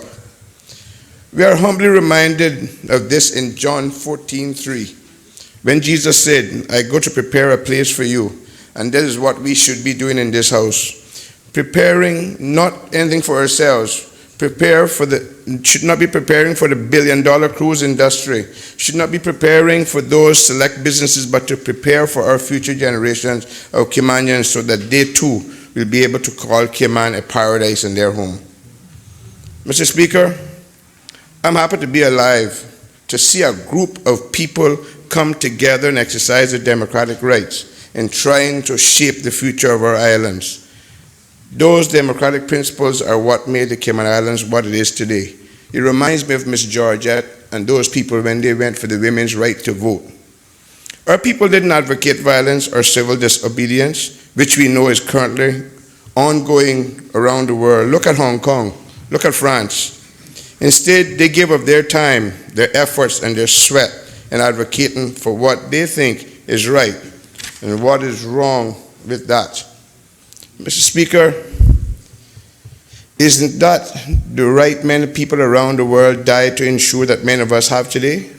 How can we forget this, especially as Remembrance Sunday is almost upon us? Mr. Speaker, the rules of this Legislative Assembly does not allow us to question motives of members. Why then should we sit in this House and question the motives of people that we were elected to serve? I know that in addition to being political leaders and representatives, that we are also humans, and we put on our pants one foot at a time like everyone else. However, Mr. Speaker, none of us in this House have the right to use the platform that we were given to abuse our people and question their motives.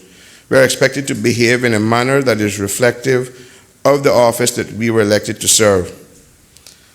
Mr. Speaker, as I listened to the debates yesterday and today, I have yet to figure out why so much political capital is being used on this project, but nothing for our people who are living paycheck to paycheck, and some people are not living with any check at all.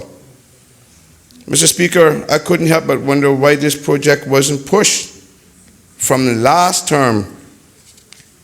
And I sat back and I looked and I said, well, with Minister Panton and Minister Archie, I guess it would have been hard to bring it through. Mr. Speaker, I knew joining the CDP that you supported building the pier. You have never, ever hidden that. You've never jumped around and said this or said that. You've been consistent all the way through. And I have always admired the fact that you've never once told me how to vote, despite being wrongfully portrayed as a dictator. Never once in the 4 years have you tried to tell me what to do? As a matter of fact, even in the last referendum bill that came before this House back in 2012, one of your own ministers voted against it, as you allowed for a conscience vote on this issue. I too am asking the Premier to please allow a conscience vote. Mr. Speaker, the Leader of the Opposition pointed out yesterday that this current PPM-led government did not have a mandate. That has been hashed over and over, and I will not even go near that. I must also admit, Mr. Speaker, that I am disappointed that we will not have an opportunity to know how the people we were elected to serve in the districts of West Bay and other sections would have voted as per what is contained in the bill. I really hope that the Premier and his government amend this section as the bill, because I have concerns about the count as proposed. A scenario where ballot boxes are transported in the night to be counted is not reflective of a free and democratic country. We should never ever put our elections in any scenario where anyone has doubts, and the fact that ballots from Kimmanbrack and Little Kimman will have to travel by plane to Grand Kimman before the votes can be counted is not a scenario that we should have entertained. We have always counted at the polling stations, and I don't know why that should change now. Mr. Speaker, I'm also deeply concerned that despite the promises of how many jobs this port will create, I have not heard any member of the government that I speak about what will happen to the many Kimanians' jobs that will be lost. What will happen to those Kimanians? Are we not concerned about them? Mr. Speaker, has the government stopped to ask the question or consider that the proposed crude berthing facility will destroy Kimanian-owned business for the benefit of multi-billion-dollar corporations like the cruise lines? We know about the jobs that are promised to us after giving concessions. The perfect example, look at the Ritz. Go down there and see how many Kimanians you can find. Mr. Speaker,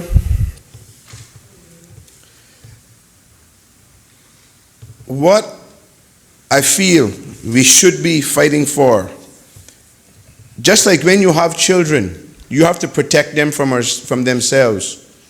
Maybe we have to protect the people in our cruise industry here in Kimman, because we know what goes on, Mr. Speaker. The cruise lines play us against each other, and where we should be getting $25 a head, they give one set $15 a head, and the next year they go to somebody else and say, I'll give you $10 a head, and they just keep constantly cutting each other down till we are getting nothing. Maybe it's time for the government to set in and say, guess what? We will run the show. We will run the show. And this is what you'll pay. These are the kind of things I feel we should be doing. But it's only me. Now, in kind of closing up, Mr. Speaker, some of the things that stood out. In the report that the Honorable Premier read, I kept hearing the word unlikely. Unlikely. These experts are saying it's unlikely it would affect this area. It's unlikely it would. Mr. Speaker, I've seen 3 spots. 2 I can show people can go see it right now, the Marriott, and the second one is at Bogisan Road right behind where I was born and grew up, where something was trouble and the beach just started to move and it's gone. We have to get an assurance, because the financial industry can leave this country at the drop of a click on a computer.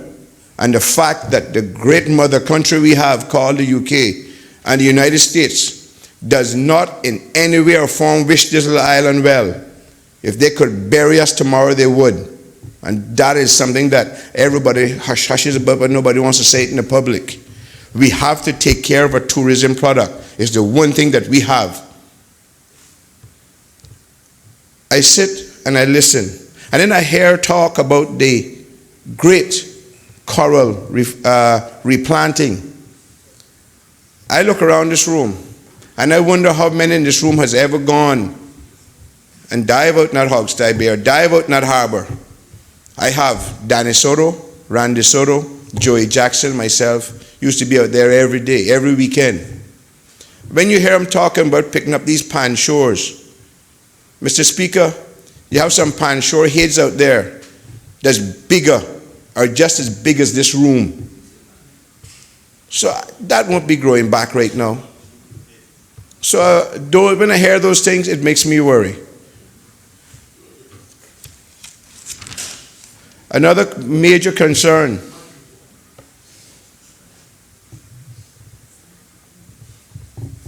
is, Mr. Speaker, the EIA, and this is where I have my major problem, is from 2015. This is 2019, and the plans have changed 2 or 3 times since 2015. So the EIA should be done over before this is done. We cannot take a chance. We cannot take a chance, I repeat, on our environment, or that's 7 Mile Beach. There's 2 things we know we have: Stingray City, the diving, and the 7 Mile Beach. If that 7 Mile Beach goes, then guess what? We will be the cause of it. Mr. Speaker, in our Constitution, Section 44(3) says, the Cabinet shall have responsibility for the formulation of policy, including directing the implementation of such policy insofar as it relates to every aspect of government except those matters for which the government has special responsibility under Section 55. And the Cabinet shall be collectively responsible to the Legislative Assembly for such policies and their implementations. I have sat over here. It's been uncomfortable, but I want to give the Premier all the respect and thanks. Right where he's sitting, the day down there that he marked off 2 other names and put my name on the PAC committee. It's a committee that I've come to really enjoy being on. You learn a lot. And it's a decent crew of people that we work with. And it's for the second time I've been under the chairmanship of the member from Northside. 4 years on the Oversight Committee for the Complaints Commissioner's Office, and then for these last 2.5 years on the PAC. And it's only one time I can ever say that he was wrong about it. All those 6 years, I would say he was wrong once about something. But his leadership, his consistency, I will always appreciate and say thanks.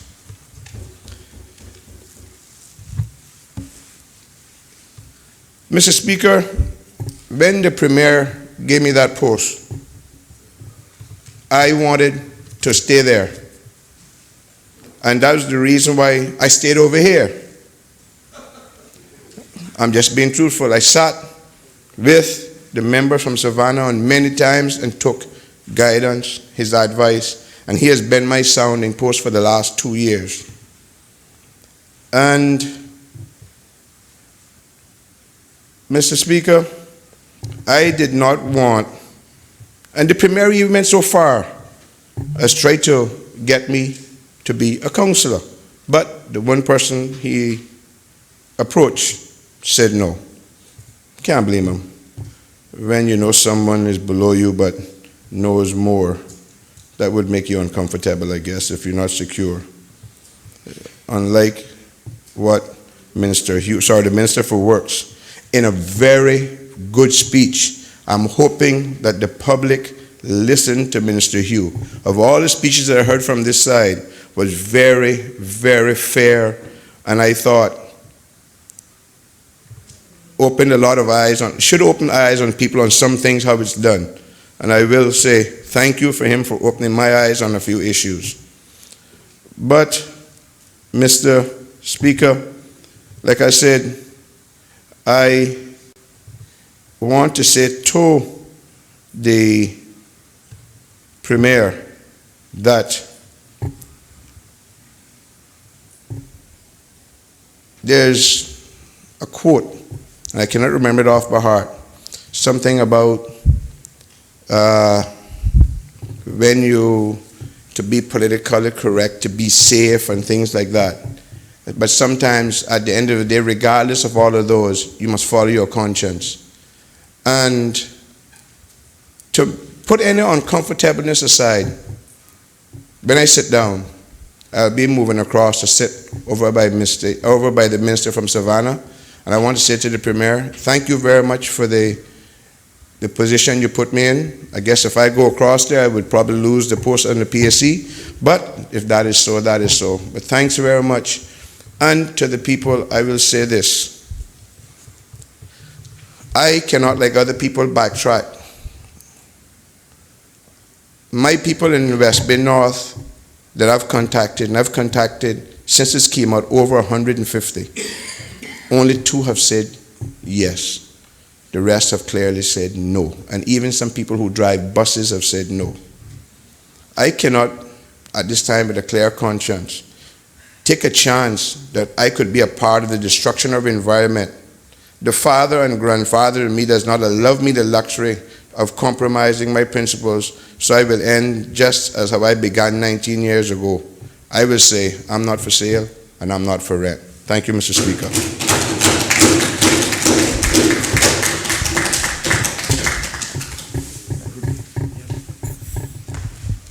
Does any other member wish to speak?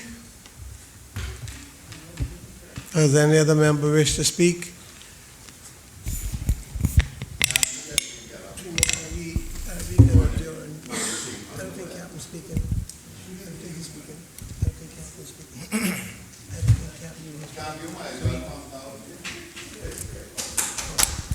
I will call on the Honorable Premier to wind up. Thank you, Mr. Speaker. Mr. Speaker, the hour is late. People need to cross the floor and all things like that. So I am entirely unsurprised, Mr. Speaker. So, Mr. Speaker, I propose to adjourn until 10 a.m. tomorrow morning to wind up the debate on this and go into committee stage. Question is that this Honorable Legislative Assembly do now adjourn until 10 a.m. tomorrow morning. All those in favor, please say aye. Those against? The ayes have it. This Honorable Legislative Assembly do stand adjourned until 10 a.m. tomorrow morning.